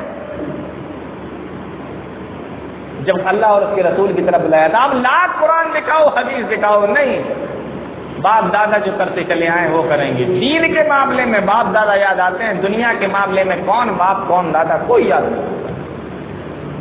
تو قوم کے لوگوں سے کہا کہ جب تم انہیں پکارتے ہو یہ سنتے ہیں؟ کہنے لگے ہمیں نہیں پتا، ہم نے تو اپنے باپ دادا کو یہ کرتے ہوئے دیکھا، باپ دادا کو کرتے ہوئے دیکھا تو ہم بھی کرتے ہیں۔ ابراہیم علیہ السلام نے سوچا کہ ان کو تھوڑا سبق سکھانا پڑے گا، ان کے سامنے توحید کی دعوت رکھنا پڑے گی، تو ایسے ہی باتوں میں کہہ دیا تاللہ لاکیدن اصنامکم، دیکھنا میں تمہارے ان بتوں کے ساتھ میں کیا کرتا ہوں۔ کچھ لوگ وہیں بیٹھے ہوئے تو انہوں نے سن لیا کہ ابراہیم کہہ رہے ہیں میں ان بتوں کے ساتھ میں کیا کرتا ہوں تم دیکھنا۔ اور پھر ایک دن ایسا آیا، قرآن بیان کرتا ہے ان کے میلے ٹھیلے کا کوئی دن آیا اور وہ سارے کے سارے میلہ دیکھنے جانے لگے۔ ابراہیم علیہ السلام کے پاس میں آئے اور آ کر کہا اے ابراہیم کیا تم میرے ساتھ میں نہیں چلو گے؟ ابراہیم علیہ السلام نے جواب دیا انی سقیم، میں تھوڑا سا بیمار ہوں، میں بیمار ہوں، میں تمہارے ساتھ میں نہیں جا سکتا۔ وہ سارے کے سارے چلے گئے۔ قرآن بیان کرتا ہے فَجَعَلَهُمْ جُذَاذًا إِلَّا كَبِيرًا لَهُمْ لَعَلَّهُمْ إِلَيْهِ يَرْجِعُونَ، ایک کلہاڑی کو لیا اور بت خانے کے اندر چلے گئے اور سارے بتوں کو توڑ کے رکھ دیا، اور جو سب سے بڑا بت تھا اس کے گلے کے اندر رسی کو اور کلہاڑی کو لٹکا دیا۔ قوم کے لوگ میلے سے آئے، بستی کے لوگ میلے سے آئے، سوچا کہ چلو عبادت کرتے ہیں۔ جب اپنے اپنے عبادت گاہوں کے اندر بت خانوں کے اندر گئے تو دیکھا کہ سارے کے سارے بت ٹوٹے پڑے ہوئے ہیں، اور جو سب سے بڑا بت تھا اس کے گلے کے اندر کلہاڑی لٹک رہی ہے۔ جانتے ہو جاتی سب کیا کہا؟ من فعل ھذا بآلہتنا، من فعل ھذا بآلہتنا، ارے یہ ہمارے معبودوں کے ساتھ میں ایسا کس نے کیا؟ اب وہ لوگ جنہوں نے ابراہیم علیہ السلام کے بارے میں سنا تھا، ابراہیم علیہ السلام نے کہا تھا کہ میں دیکھو تمہارے معبودوں کے ساتھ میں کیا کرتا ہوں، انہوں نے کہا کہ ایک شخص ہے جس کا نام ابراہیم ہے، اس نے ایسا ایسا کہا تھا اور میں نے ایسا ایسا سنا تھا۔ کہا کہ لاؤ، بلا کر لاؤ، بلا کے لایا گیا۔ ابراہیم علیہ السلام سے سوال ہوا اے ابراہیم کیا یہ تم نے کیا ہے؟ ابراہیم علیہ السلام کا جواب کیا تھا؟ قال بل فعلہ کبیرہم ھذا فاسألوہم ان کانوا ینطقون، تم مجھ سے کیوں سوال کر رہے ہو؟ اس بڑے بت سے سوال کر لو، اس سے پوچھو، یہ ہو سکتا ہے کہ اسی نے کیا ہو۔ قال بل فعلہ کبیرہم، اسی سے پوچھو، اس بڑے بت سے پوچھو جس کے گلے میں کلہاڑی لٹک رہی ہے۔ یہاں دو باتیں ہیں اور ایک بہت اہم نقطہ بتانے والا ہوں میں آپ کو۔ سب سے بڑا بت تھا اس کو ابراہیم علیہ السلام نے چھوڑ دیا تھا، اور سارے چھوٹے بتوں کو ابراہیم علیہ السلام نے توڑ دیا تھا۔ اور جب سوال ہوا کیا ابراہیم یہ تم نے کیا، تو جواب تھا کہ اس سے پوچھ لو یہ بتائے گا۔ تو یہاں پر دو بات ہے، پہلی بات تو یہ کہ جو سب سے بڑا ہوگا عبادت اسی کی تو ہوگی۔ بھئی اللہ کی عبادت کی جاتی ہے نہیں؟ اللہ اکبر، اللہ سب سے بڑا ہے، اللہ کی عبادت کی جاتی ہے۔ جو سب سے بڑا ہے اس کی عبادت ہوتی ہے، اور اگر سب سے بڑے کے سامنے چھوٹوں کی ہونے لگے تو بڑے کو غصہ آئے گا کہ نہیں آئے گا؟ بڑے کو غصہ آئے گا یا نہیں آئے گا؟ اور وہاں تو بہت سارے رکھے ہوئے تھے، تو بڑے کے بھی سامنے عبادت تو چھوٹے کے سامنے بھی عبادت، تو بھائی ہو سکتا ہے کہ اس کو غصہ آ گیا ہو اور اس نے چھوٹوں کو ختم ہی کر دیا ہو۔ بتانا یہ چاہتے تھے کہ جب یہ بڑا بت برداشت نہیں کر سکتا کہ اس کے سامنے چھوٹوں کی عبادت ہو تو اللہ کیسے برداشت کرے؟ اور دوسرا نقطہ یہاں ابراہیم علیہ السلام نے یہ بتایا، ان سے پوچھا، اس سے پوچھ لو، قوم کا جواب تھا لَقَدْ عَلِمْتَ مَا هَؤُلَاءِ يَنْطِقُونَ، اے ابراہیم تم جانتے ہو یہ بول نہیں سکتا۔ ابراہیم علیہ السلام تو یہی چاہتے تھے کہ قوم کے لوگ اپنے منہ سے اس بات کا اقرار کر لیں۔ فرمایا اُفِّلْ لَكُمْ وَلِمَا تَعْبُدُونَ مِن دُونِ اللَّهِ، تمہارے اوپر افسوس ہے جو سن نہیں سکتے، جو بول نہیں سکتے، جو جواب نہیں دے سکتے، اَوْ يَنْفَعُونَكُمْ اَوْ يَضُرُّونَ، جو تمہیں نفع نہیں پہنچا سکتے، جو تمہیں نقصان نہیں پہنچا سکتے، تم سب کے سب ان کو اللہ سمجھ کر بیٹھے ہو، تم ان کی عبادت کر رہے ہو، تم ان کو رب مان کر بیٹھے ہو، جبکہ تم جانتے ہو یہ بول نہیں سکتے، سن نہیں سکتے، تمہارے سوالوں کا جواب نہیں دے سکتے۔ کہنے لگے ابراہیم تم جانتے ہو لَقَدْ عَلِمْتَ مَا هَؤُلَاءِ يَنْطِقُونَ، تم جانتے ہو یہ بول نہیں سکتے۔ اچھا یہاں پر ایک بہت مزے کی بات بتاؤں آپ لوگوں کو، ابراہیم علیہ السلام نے جو دن رکھا قوم کو سمجھانے کا، کون سا دن رکھا؟ میلے کا دن، جس دن لوگ میلہ دیکھنے کے لیے گئے ہوئے تھے، وہ دن رکھا قوم کو سمجھانے کا۔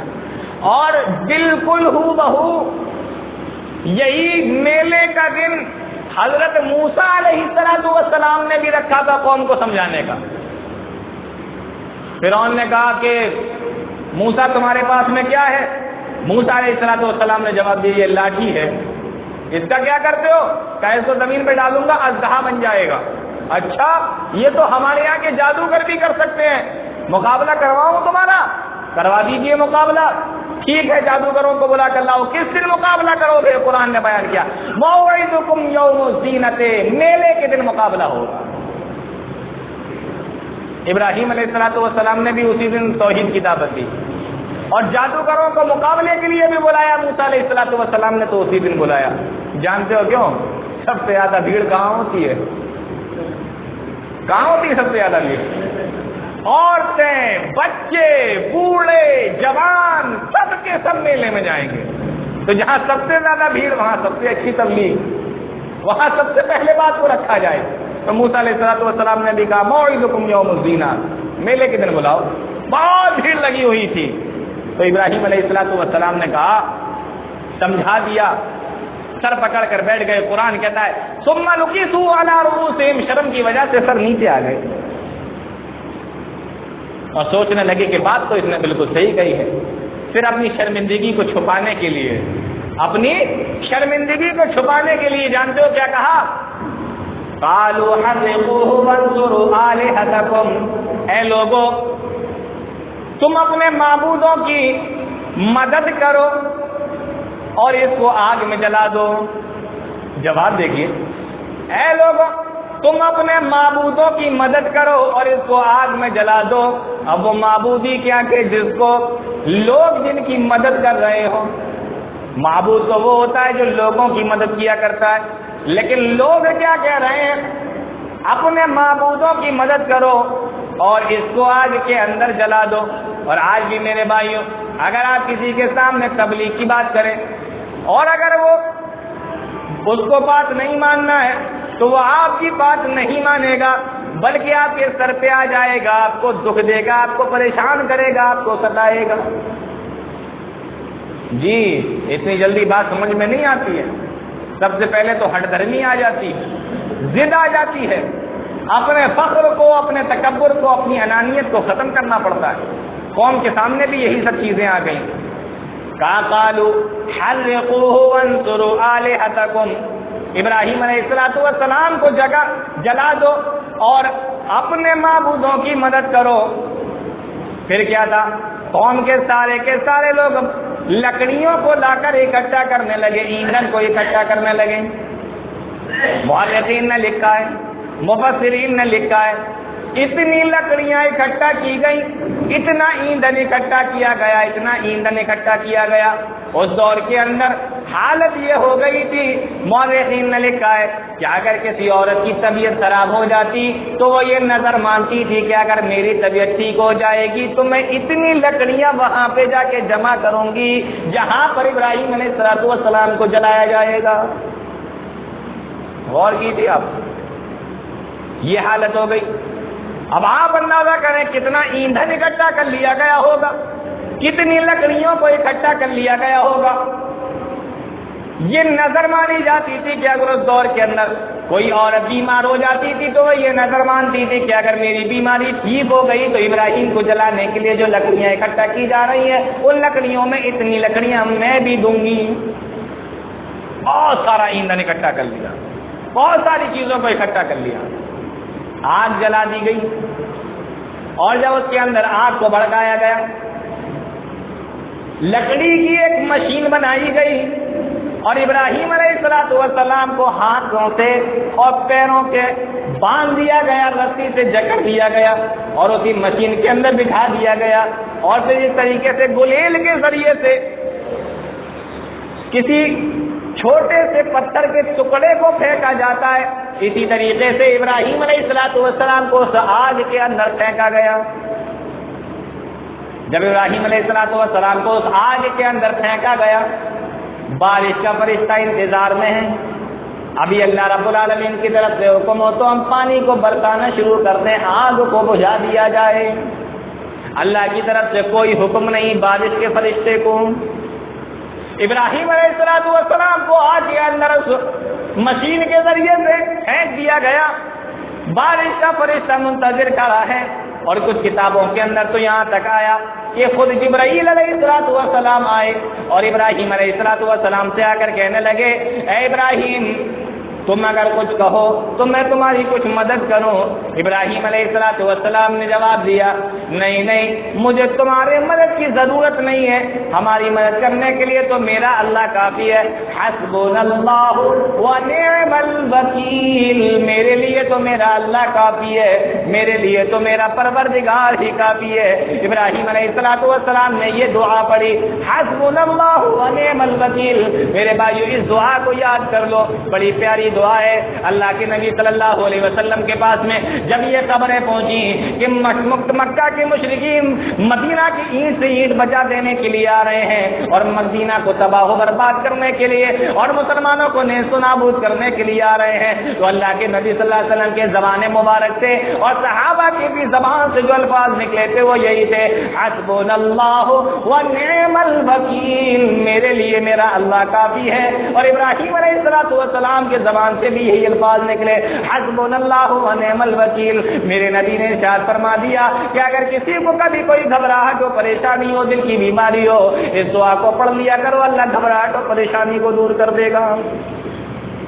چھوٹی سی دعا ہے، حسبنا اللہ ونعم الوکیل۔ ابراہیم علیہ السلام نے جواب دیا، میرے لیے میرا اللہ کافی ہے۔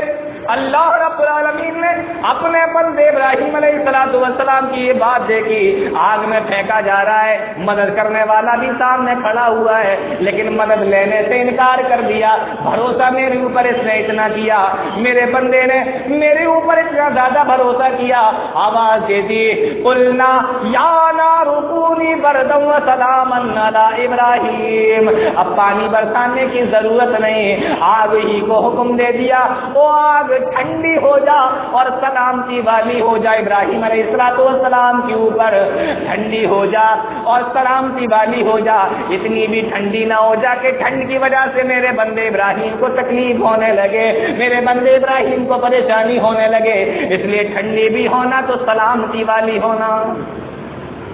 آواز آ گئی، ابراہیم علیہ السلام کی مدد کی۔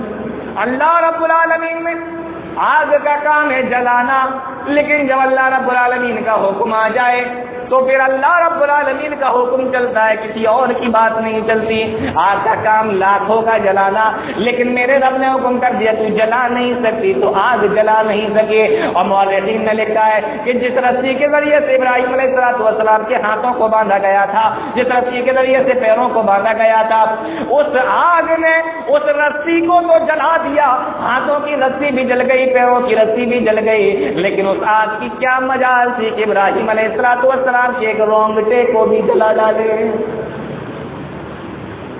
اس کو کہتے ہیں اللہ کے اوپر بھروسہ, اللہ رب العالمین کے اوپر بھروسہ اس کو کہا جاتا ہے.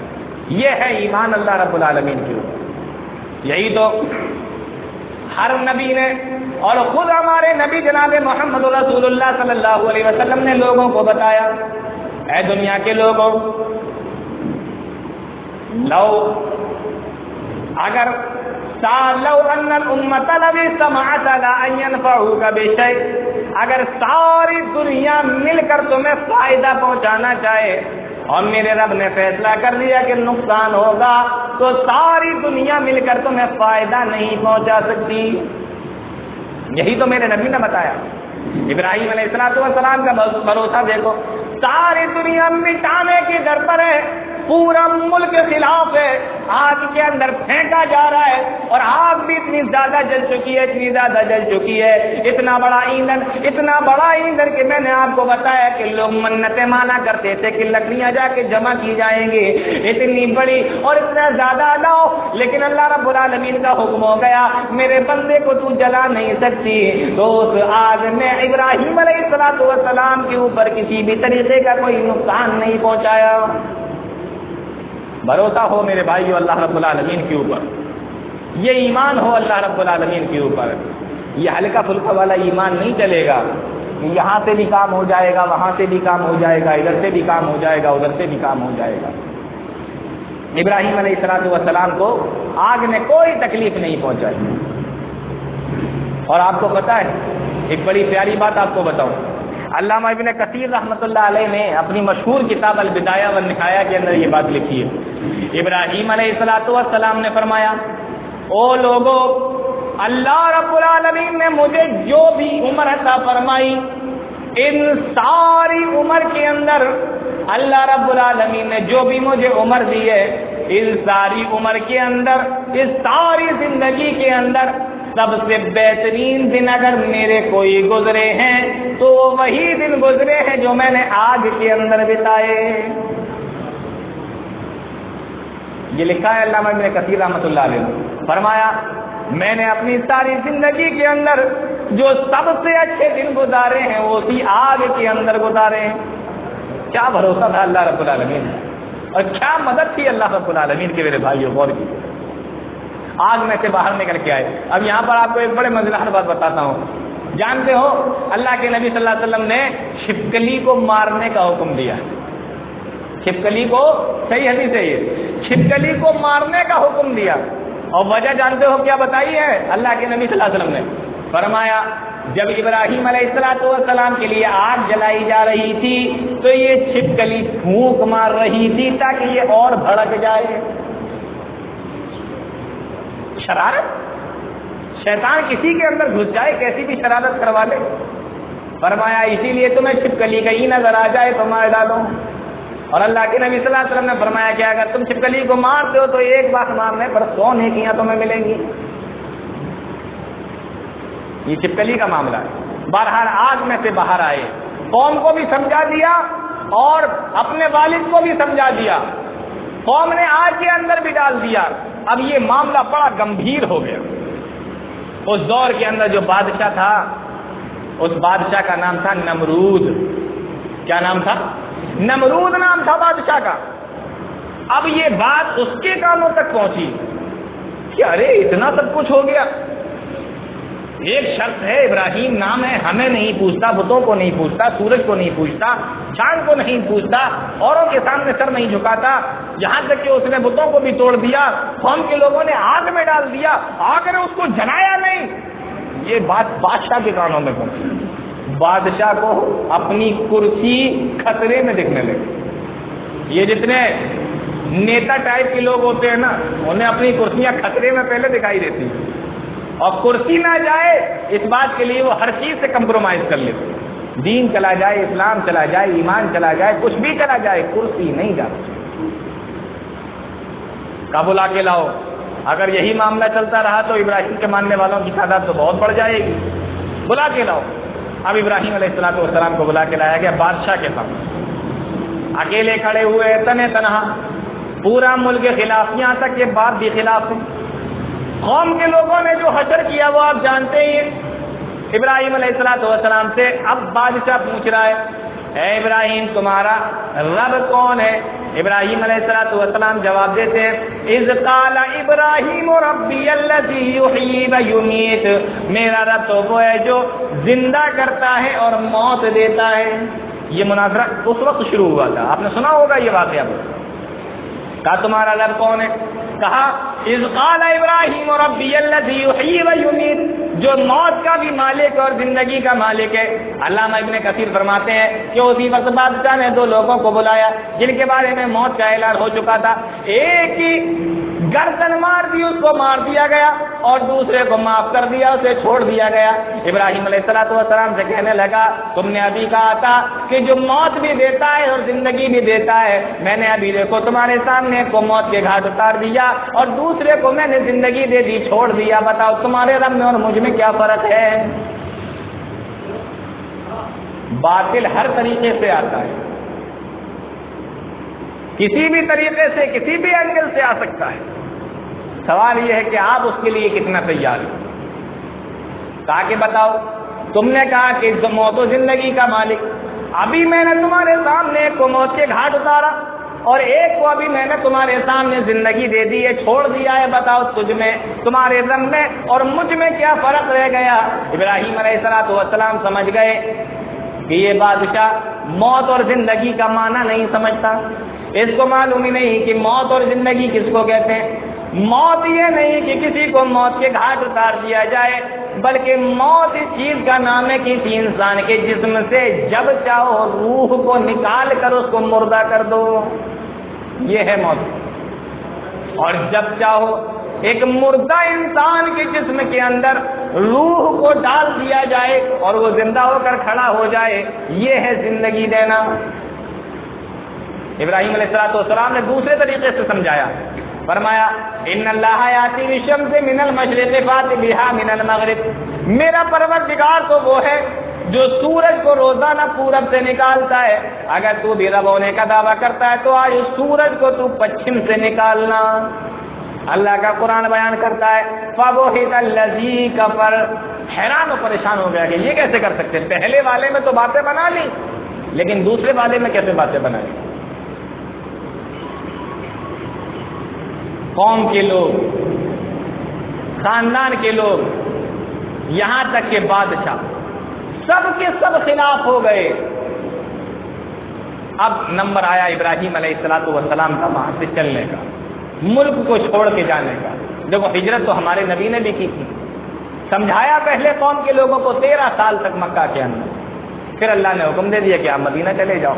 کبھی کبھی ایسا ہوتا ہے، کبھی کبھی ایسا ہوتا ہے کہ نبی کسی ملک کے اندر ہے، وہاں پر لوگوں پہ اتنا اثر نہیں ہو رہا ہے، اور دوسری جگہ گئے تو وہاں پہ لوگوں کے اوپر بہت زیادہ اثر ہوا. اللہ رب العالمین نے ابراہیم علیہ السلام کو حکم دیا کہ تم ملک چھوڑ کر چلے جاؤ. ابراہیم علیہ السلام نے عراق کا ملک چھوڑا اور ملک شام جانے لگے. کہاں جانے لگے؟ ملک شام جانے لگے. ابراہیم علیہ السلام عراق کو چھوڑ کر ملک شام جا رہے ہیں. راستے میں ایک ملک پڑتا تھا جس کا نام تھا مصر. اس ملک کو پار کرنا تھا، اس ملک کو پار کر کے جانا تھا. اور اس ملک کا جو بادشاہ تھا، بخاری کی روایت میں آپ کو بتا رہا ہوں، اس ملک کا جو بادشاہ تھا وہ نیت کا بڑا خراب تھا. کوئی بھی مسافر اس راستے سے اگر نکل کے جاتا تھا اور اس کے ساتھ میں کوئی بھی عورت ہو، خوبصورت ہو، تو وہ اسے اگوا لیا کرتا تھا اپنے فوجیوں کے ذریعے. ابراہیم علیہ السلام کا چھوٹا سا قافلہ، بیوی سارا ساتھ میں. ابراہیم علیہ السلام اپنی بیوی کو لے کے ملک شام جا رہے ہیں، اور ابراہیم علیہ السلام کے بھتیجے حضرت لوط علیہ السلام بھی ساتھ میں. یہ چھوٹا سا قافلہ بادشاہ کے پاس میں خبر پہنچا دی گئی کہ چھوٹا سا قافلہ ہے، 2-3 لوگ ہیں اور اس میں ایک بڑی ہی خوبصورت عورت ہے. بادشاہ نے فوراً اپنے فوجیوں کو بھیج دیا کہ جاؤ عورت کو بلا کے لاؤ. عورت کو بلانے کے لیے آئے, لینے کے لیے آئے. ابراہیم علیہ السلام سے پوچھا یہ تمہاری کون ہے؟ تھی تو بیوی, لیکن ابراہیم علیہ السلام نے کہا کہ یہ میری بہن ہے. کیا جواب دیا؟ یہ میری بہن ہے. اور جبکہ حضرت سارہ کون تھی؟ ابراہیم علیہ السلام کی بیوی تھی. اب آپ کو لگ رہا ہوگا کہ نبیوں کا اتنا صاف جھوٹ, اتنا سفید جھوٹ, تو میں آپ کو بتا دوں یہ جھوٹ نہیں. ایک مسلمان عورت اور ایک مسلمان مرد اسلامی رشتے کے اعتبار سے کون ہے؟ بھائی بہن ہے نا. اسلامی رشتے کے اعتبار سے ایک مسلمان عورت اور ایک مسلمان مرد کون ہے؟ بھائی بہن ہے. تو اسلامی رشتے کے اعتبار سے بھائی بہن سے ابراہیم علیہ السلام نے کہا یہ میری بہن. بادشاہ کے فوجی پھر بھی زبردستی اٹھا کر لے گئے. بخاری کی روایت ہے جب یہ وہاں پر پہنچی, یہ تو وہاں پہنچی اور یہاں پر ابراہیم علیہ السلام نے وضو بنا کر مصلی بچھا, نماز پڑھنے کے لیے کھڑے ہو گئے اور اللہ رب العالمین سے دعا کرنے لگے, اے میرے پروردگار, اے اللہ رب العالمین, میں نے کبھی بھی تیری توحید کے اندر شرک نہیں کیا اور تیری ذات میں کبھی بھی شرک نہیں کیا. تیرے ساتھ میں پروردگار کسی دوسرے کو نہیں مانا, اللہ تجھے مانا, غیر اللہ کے سامنے کبھی سر نہ جھکایا. اے اللہ جب میں نے تیرے ساتھ میں شرک نہ کیا تو تو میری بیوی کے ساتھ میں کسی دوسرے کو کیسے شریک کر سکتا ہے؟ آپ اندازہ کیجیے, ابراہیم علیہ السلام دعا کر رہے اللہ رب العالمین سے, اے پروردگار, آج تک میں نے تجھے شرک سے, میں نے تیرے لیے کوئی شرک نہیں کیا, میں نے تیرے ساتھ میں کسی کو شریک نہیں بنایا. اے میرے پروردگار, تو میری بیوی کے ساتھ میرے علاوہ کسی کو شریک نہ بنا. اے اللہ میری بیوی کی تو حفاظت فرما.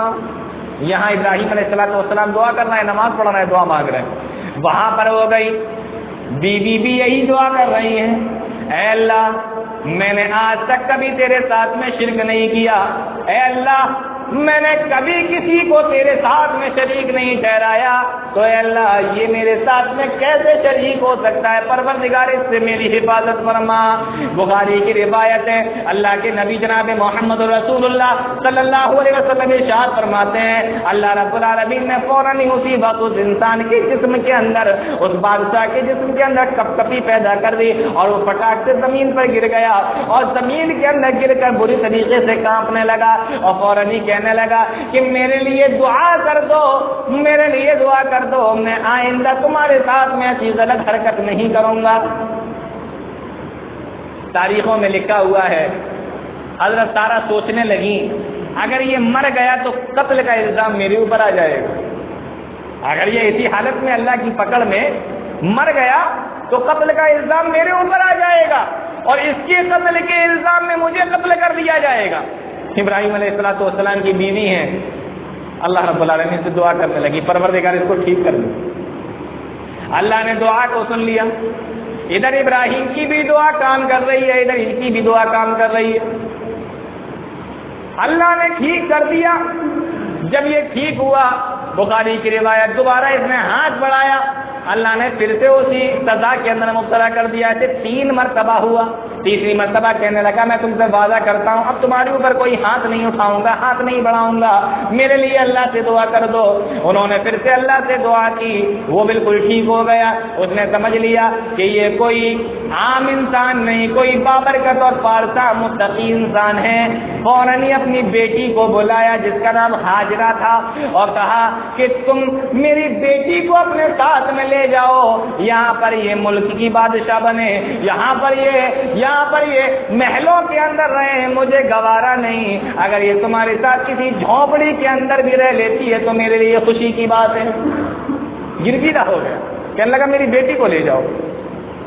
حضرت ہاجرہ یہاں سے, حضرت سارہ اپنے ساتھ میں اس کی بیٹی ہاجرہ کو لے کر جا رہی ہیں. ادھر ابراہیم علیہ السلام نماز پڑھ رہے ہیں.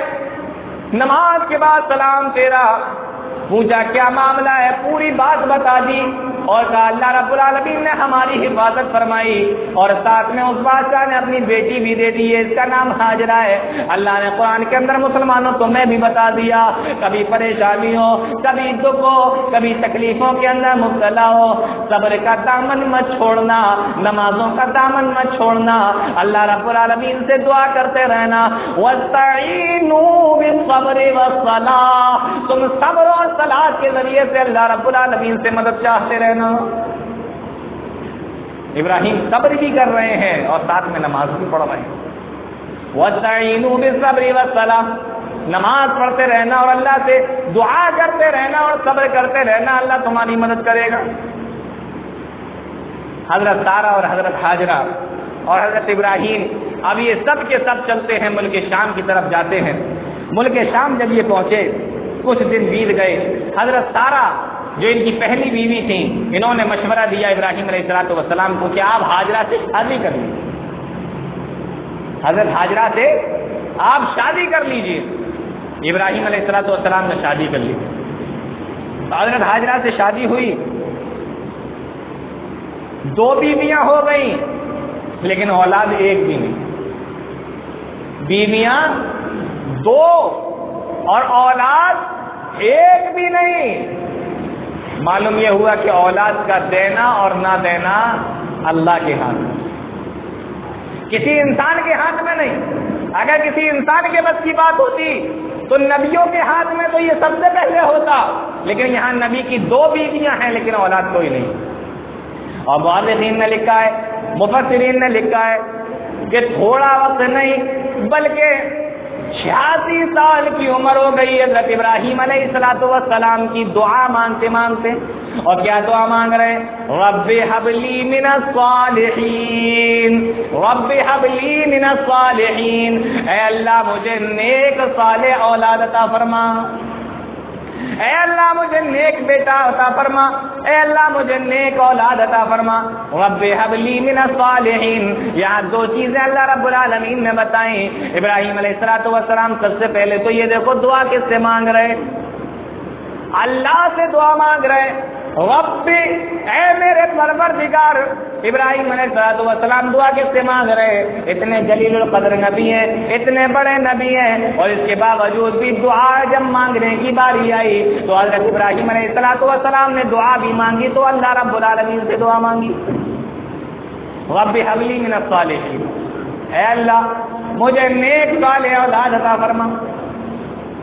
اور دوسری بات اللہ رب العالمین نے اس دعا کے اندر یہ بتائی کہ کبھی بھی اگر دعا مانگو، اولاد کے لیے دعا مانگو، تو اس میں نیک کا لفظ بڑھا لو، رب حب لی من الصالحین، اے اللہ مجھے نیک اولاد عطا فرما، اے اللہ مجھے صالح اولاد عطا فرما۔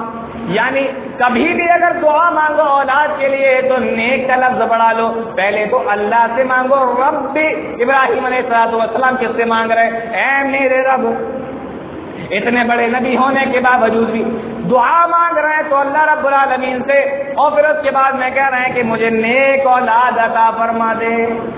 ہم اور آپ لوگ دعا مانگتے ہیں، کچھ دن اللہ رب العالمین سے دعا مانگی، پھر کسی بابا سے جا کے مانگنے، پھر کہیں اور جا کے مانگنے لگتے ہیں۔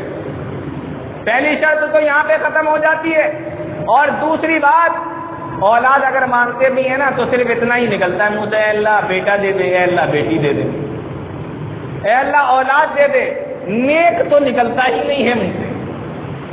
اولاد مل جائے، نیک نکلے نہ نکلے کیا فرق پڑتا ہے؟ ابراہیم علیہ السلام دعا مانگنے کا طریقہ بتا رہے ہیں، رب حب لی من الصالحین، اے اللہ مجھے نیک اولاد عطا فرما، اے اللہ مجھے نیک اولاد عطا فرما۔ اللہ رب العالمین نے اولاد عطا فرمائی کب؟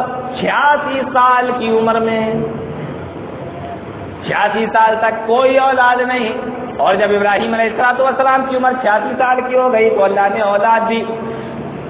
حضرت اسماعیل علیہ السلام کی پیدائش ہوئی، اور جب حضرت اسماعیل علیہ السلام کی پیدائش ہوئی، ابھی گود میں ہیں، اللہ رب العالمین نے حکم دے دیا، اے ابراہیم تم اپنی بیوی ہاجرہ کو اور اپنے دودھ پیتے بچے اسماعیل کو لے جاؤ اور مکہ مکرمہ میں چھوڑ آؤ.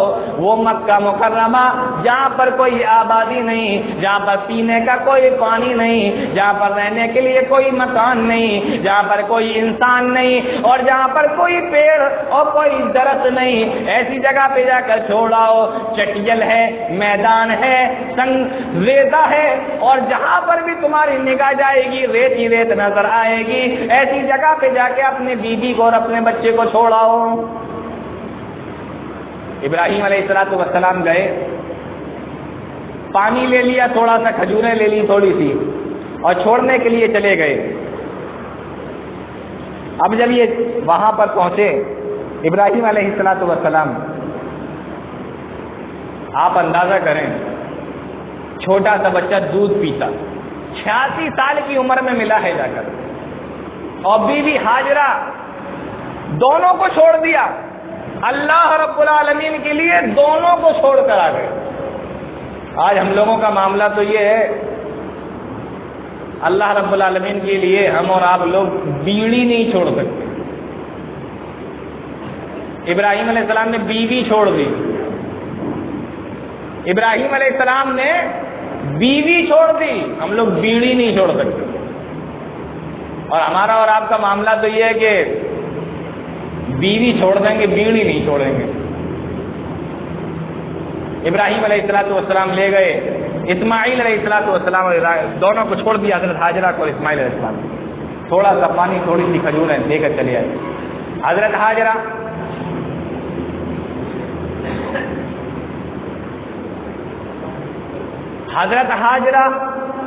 علیہ السلام نے جب یہ دیکھا کہ میرے شوہر ہم دونوں کو چھوڑ کر جا رہے ہیں اور چلتے جا رہے ہیں، پیچھے مڑ کر بھی نہیں دیکھتے.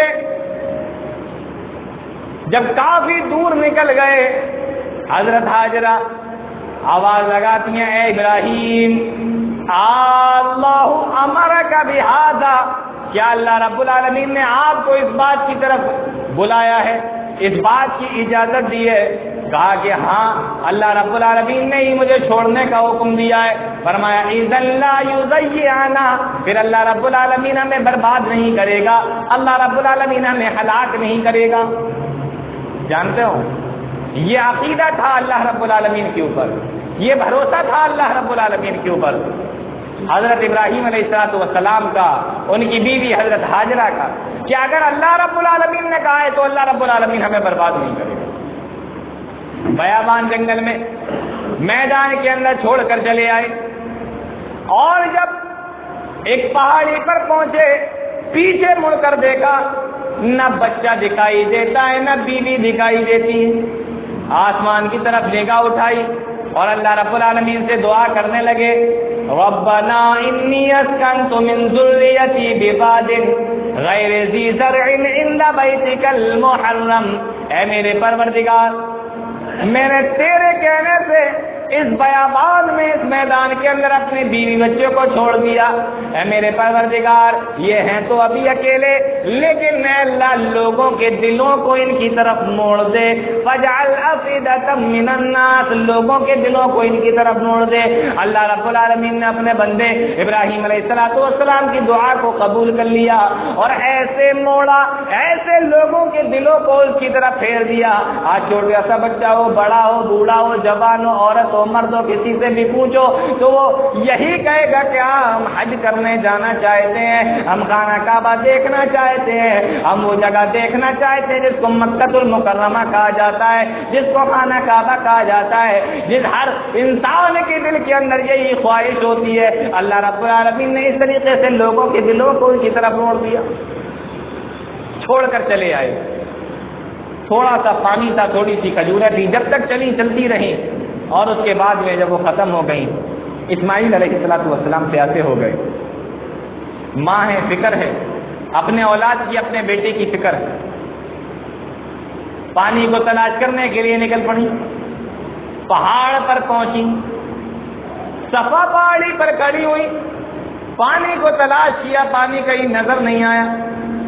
صفا سے دوڑ لگا دی مروہ کی طرف. مروہ پر پہنچی، وہاں سے بھی پانی کو تلاش کیا، پانی نظر نہیں آیا. مروہ سے پھر دوڑ لگا دی صفا کی طرف، صفا سے دوڑ لگا رہی ہیں مروہ کی طرف، اور مروہ سے دوڑ لگا رہی ہیں صفا کی طرف۔ اس طریقے سے 7 چکر لگائے اپنے اولاد کو پانی دینے کے لیے، پانی تلاش کرنے کے لیے، اس طریقے سے 7 چکر لگائے۔ اور کیوں لگائے؟ اللہ رب العالمین کا حکم تھا کہ اس بیابان میں چھوڑ دو۔ ابراہیم علیہ السلام چھوڑ کر چلے آئے تھے۔ اللہ رب العالمین کو اپنے بندی کی یہ بات اتنی پسند آئی، حضرت حاجرہ کی یہ بات اتنی پسند آئی، 7 چکر حضرت حاجرہ نے لگائے۔ اللہ رب العالمین نے حکم دے دیا، او دنیا کے لوگوں، تم کہیں کے بھی رہنے والے ہو، کہیں کے بھی بادشاہ ہو، کہیں کے بھی وزیر ہو، مشیر ہو، کہیں کے بھی کتنے بڑے زمیندار ہو، کوئی بھی ہو، کسی بھی ملک سے آنے والے ہو، مجھے اپنے بندی کی حاجرہ کی ادا اتنی پسند آئی، جب بھی تم حج کرنے کے لیے آؤ، میرے اس بندی کی طرح جس طریقے سے یہ صفا سے مروہ تک دوڑی ہے اور مروہ سے صفا تک کا اس نے چکر لگایا ہے، اس طریقے سے جب تک تم 7 چکر نہیں لگا دو گے، اللہ رب العالمین نے ارشاد فرماتا ہے مجھے اپنے عزت و جلال کی قسم ہے میں تمہارے حج کو قبول نہیں کروں گا۔ اللہ رب العالمین کو اپنی بندی کی ادا اتنی پسند آئی اور قرآن کے اندر فرما دیا ان الصفا والمروہ من شعائر اللہ۔ وہ دنیا کے لوگوں سن لو، یہ صفا اور مروہ اللہ کی نشانیوں میں سے ایک نشانی ہے۔ 7 چکر جب پورے ہو گئے تو دیکھا اسماعیل علیہ السلام جہاں لیٹے ہوئے پانی وہیں سے نکل رہا ہے، دوڑی دوڑی آئی، جتنا پانی بھرنا تھا بھر لیا، پھر اس کے بعد برتن میں رکھ کر پانی کو روکنے کے لیے منڈیر بنانے لگی۔ اللہ کے نبی صلی اللہ علیہ وسلم فرماتے ہیں یرحم اللہ ام اسماعیل لو ترکت، اللہ رب العالمین اسماعیل علیہ السلام کی ماں کے اوپر رحم فرمائے، اگر وہ پانی کو نہیں روکتی لکانت عین معینہ، تو یہ کنواں نہیں ہوتا بلکہ بہنے والی ایک دریا ہو جاتی۔ اللہ رحم فرمائے، انہوں نے سوچا پانی ہے اس کو روک لیا جائے، پانی کو روک لیا۔ اس کے بعد میں پھر وہاں پر پانی کو دیکھ کے اور قومیں بھی آ کے رہنے لگیں، تو اس طریقے سے مکہ المکرمہ جہاں کوئی نہیں رہتا تھا وہاں پر ایک آبادی ہو گئی، اور اس طریقے سے وہاں ایک بستی ہو گئی۔ جب اسماعیل علیہ السلام کی عمر کھیلنے کودنے کی ہو گئی، اور مفسرین نے لکھا ہے کہ لگ بھگ 13 یا 14 سال کے اسماعیل علیہ السلام ہو گئے۔ اب دیکھو میرے بھائیوں یہ قربانی کا معاملہ، اللہ رب العالمین نے حضرت ابراہیم علیہ السلام کو خواب کے اندر دکھایا کہ حضرت ابراہیم علیہ السلام اپنے بیٹے اسماعیل علیہ السلام کو قربان کر رہے ہیں، اور نبی کا خواب وہی ہوا کرتا ہے۔ اپنے بیٹے کے پاس میں آئے اور آ کر کہنے لگے فلما بلغ معه السعي قال يا بني اني ارى في المنام انی اذبحک فانظر ماذا ترى، اے میرے بیٹے میں نے خواب میں دیکھا ہے کہ میں تجھے ذبح کر رہا ہوں، بتا تیرا کیا مشورہ ہے؟ اے میرے بیٹے بتا تیرا کیا مشورہ ہے؟ میں خواب میں نے دیکھا ہے میں تجھے ذبح کر رہا ہوں۔ بیٹا جواب دینے لگا یا بنیا، فرمایا یا ابا تفعل، اے میرے ابا جان، یا ابا تفعل، اے میرے ابا جان، ماں تمہر آپ کو جو حکم دیا گیا ہے آپ اس کو کریے، ستجدنی انشاءاللہ من الصابرین، ان قریب آپ مجھے صبر کرنے والوں میں سے پائیں گے۔ وقت طے ہو گیا، حضرت ابراہیم علیہ السلام اسماعیل علیہ السلام کو لے کر نکلے۔ رب کا قرآن بیان کرتا ہے باپ اور بیٹے، اللہ کی اطاعت دیکھو، اللہ کی فرما برداری دیکھو، اللہ کی اطاعت اور اللہ کی فرما برداری دیکھو۔ باپ نے دیکھا کہ بیٹے کو قربان کر رہے ہیں، ذبح کر رہے ہیں، اور بیٹے نے بھی کہہ دیا کہ ہاں مجھے ذبح کر دیجیے۔ یہ ہے اللہ کی اطاعت اور اللہ کی فرما برداری۔ ابراہیم علیہ السلام نے 1 منٹ کے لیے یہ نہیں سوچا کہ 86 سال کی عمر میں بیٹا ملا ہے، اب تو یہ تھوڑا سا بڑا بھی ہو گیا ہے، اور میری عمر بھی لگ بھگ 100 سال کے قریب ہو گئی ہے، ابھی یہ میرے بڑھاپے کا سہارا بنے گا، ابھی یہ میرے بڑھاپے کی لاٹھی بنے گا۔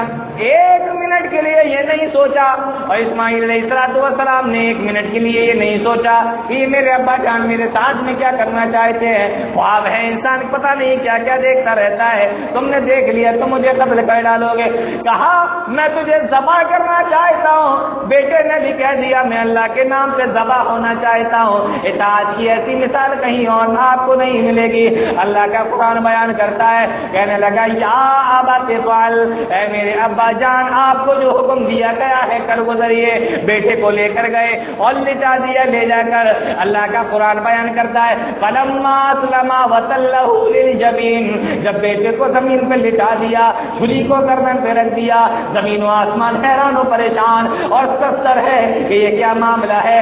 آج تک کبھی میں کسی نے نہیں دیکھا، نہ زمین نے دیکھا نہ آسمان نے دیکھا، اللہ نے خواب میں دکھایا ہو، ایک باپ بوڑھے باپ نے خواب دیکھا ہو اور ایک چھوٹا سا بچہ اللہ رب العالمین کے لیے اپنی جان کو قربان کرنے کے لیے تیار ہو گیا ہو۔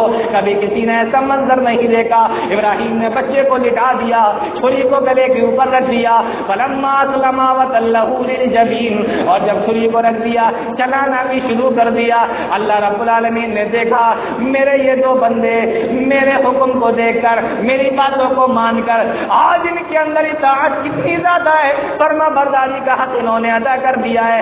آواز لگا دی وَنَادَيْنَاهُ يَا إِبْرَاهِيمُ، اے ابراہیم بس کر، قد صدقت الرؤيا، تو نے اپنے خواب کو سچا کر دکھایا، تو نے اپنے خواب کو سچا کر دکھا دیا۔ إِنَّا كَذَلِكَ نَجْزِي الْمُحْسِنِينَ، ہم تو صرف یہی دیکھنا چاہتے تھے تیرے اندر اطاعت کتنی ہے، تیرے اندر فرما برداری کتنی ہے، تیرے اندر اطاعت گزاری کتنی ہے، اور تو نے آج اس کا حق ادا کر دیا۔ اللہ کا قرآن بیان کرتا ہے وَفَدَيْنَاهُ بِذِبْحٍ عَظِيمٍ، اللہ نے ایک مینڈا بھیج دیا، کہا ابراہیم اس کی قربانی کر ڈالو۔ اللہ نے بیٹے کو بچا لیا اور قربانی کروا دی مینڈے کی، مینڈے کو قربان کر دیا گیا۔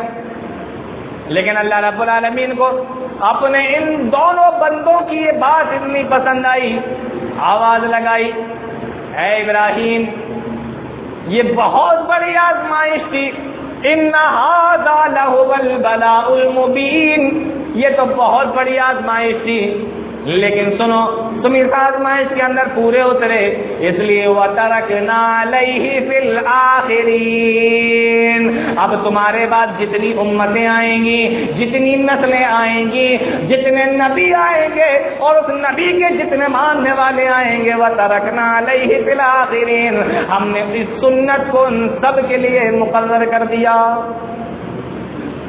اب سب کو کرنا پڑے گا میرے بندے ابراہیم علیہ السلام کی یاد۔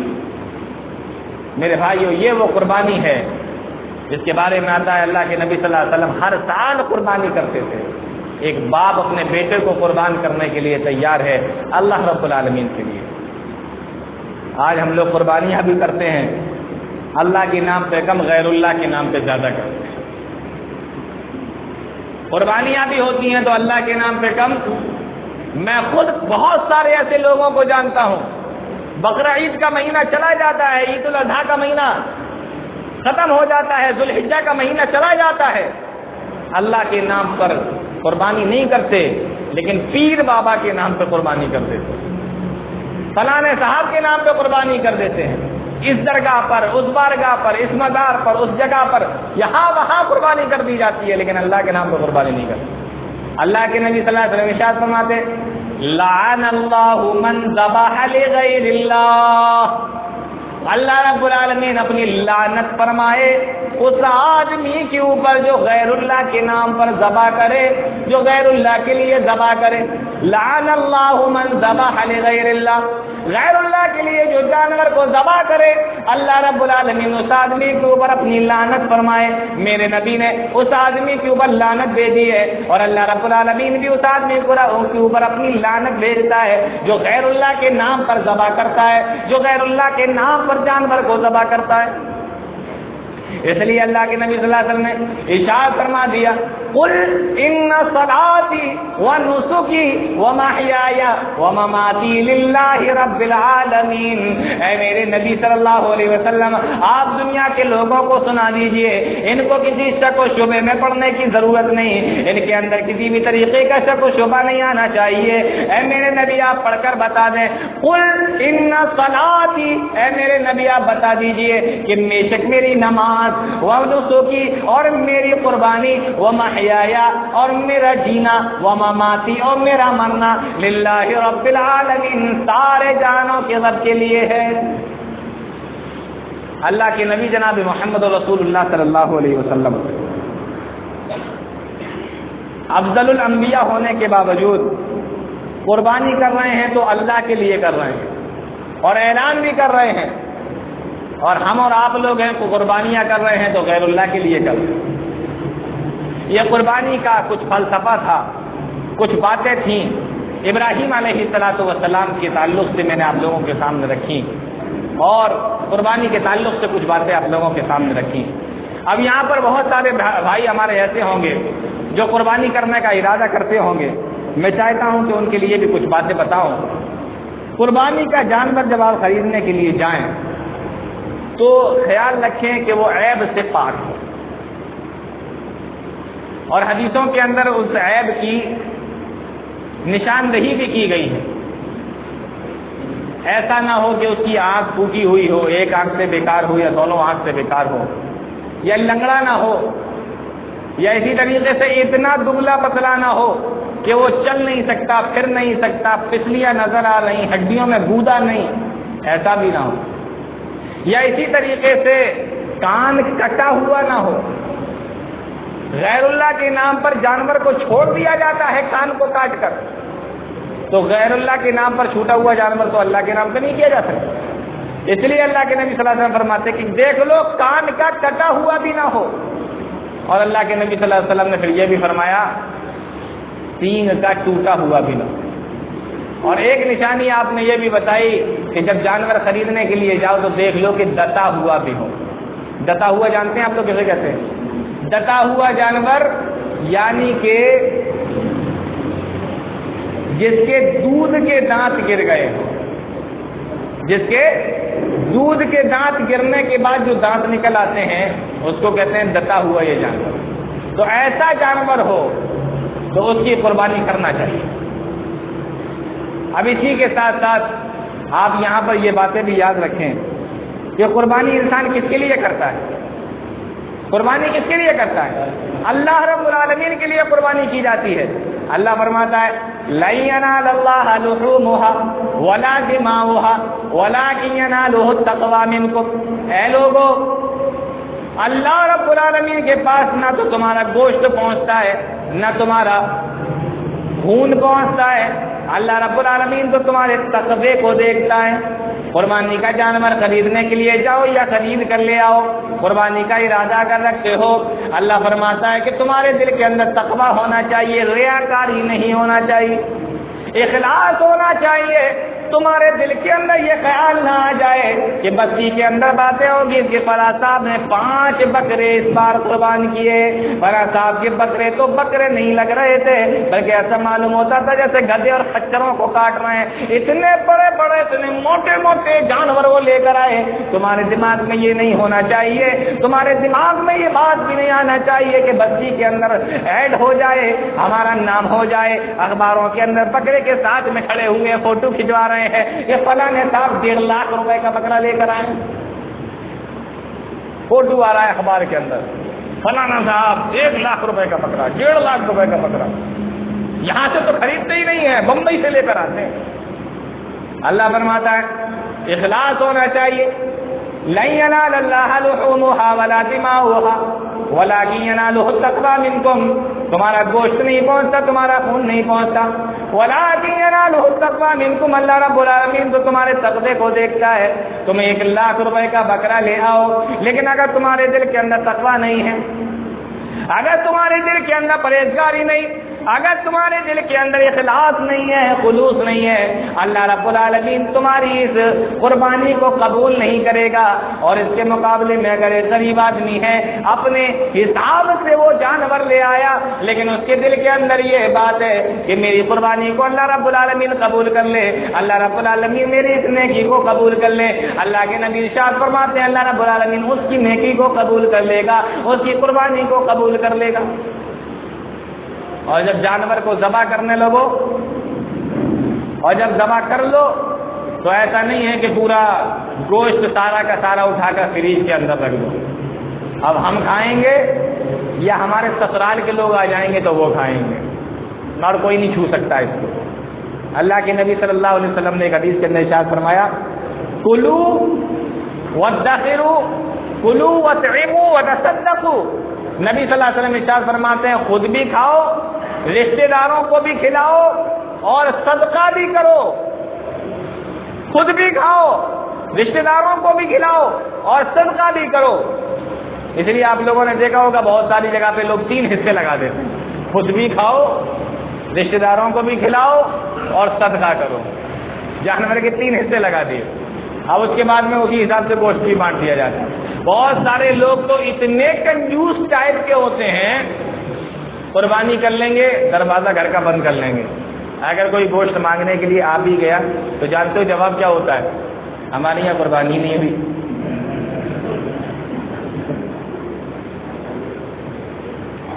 جواب ہوتا ہے ہمارے یہاں اس سال قربانی نہیں ہوئی ہے۔ اس طریقے کے کنجوس ٹائپ کے لوگ ہوتے ہیں۔ قربانی اللہ کے لیے کر رہے ہو تو کم سے کم اس چیز کا خیال رکھو کہ اللہ رب العالمین تم سے خوش ہو جائے۔ میرے بھائیو یہ چند باتیں تھیں قربانی کے تعلق سے۔ اللہ تعالیٰ ہم تمام لوگوں کو نیک عمل کی توفیق عطا فرمائے، قرآن و حدیث کو سمجھنے کی طرف چلنے کی توفیق عطا فرمائے، آمین۔ تقبل یا رب العالمین۔ وآخر دعوانا الحمد للہ رب العالمین، والسلام علیکم ورحمۃ اللہ۔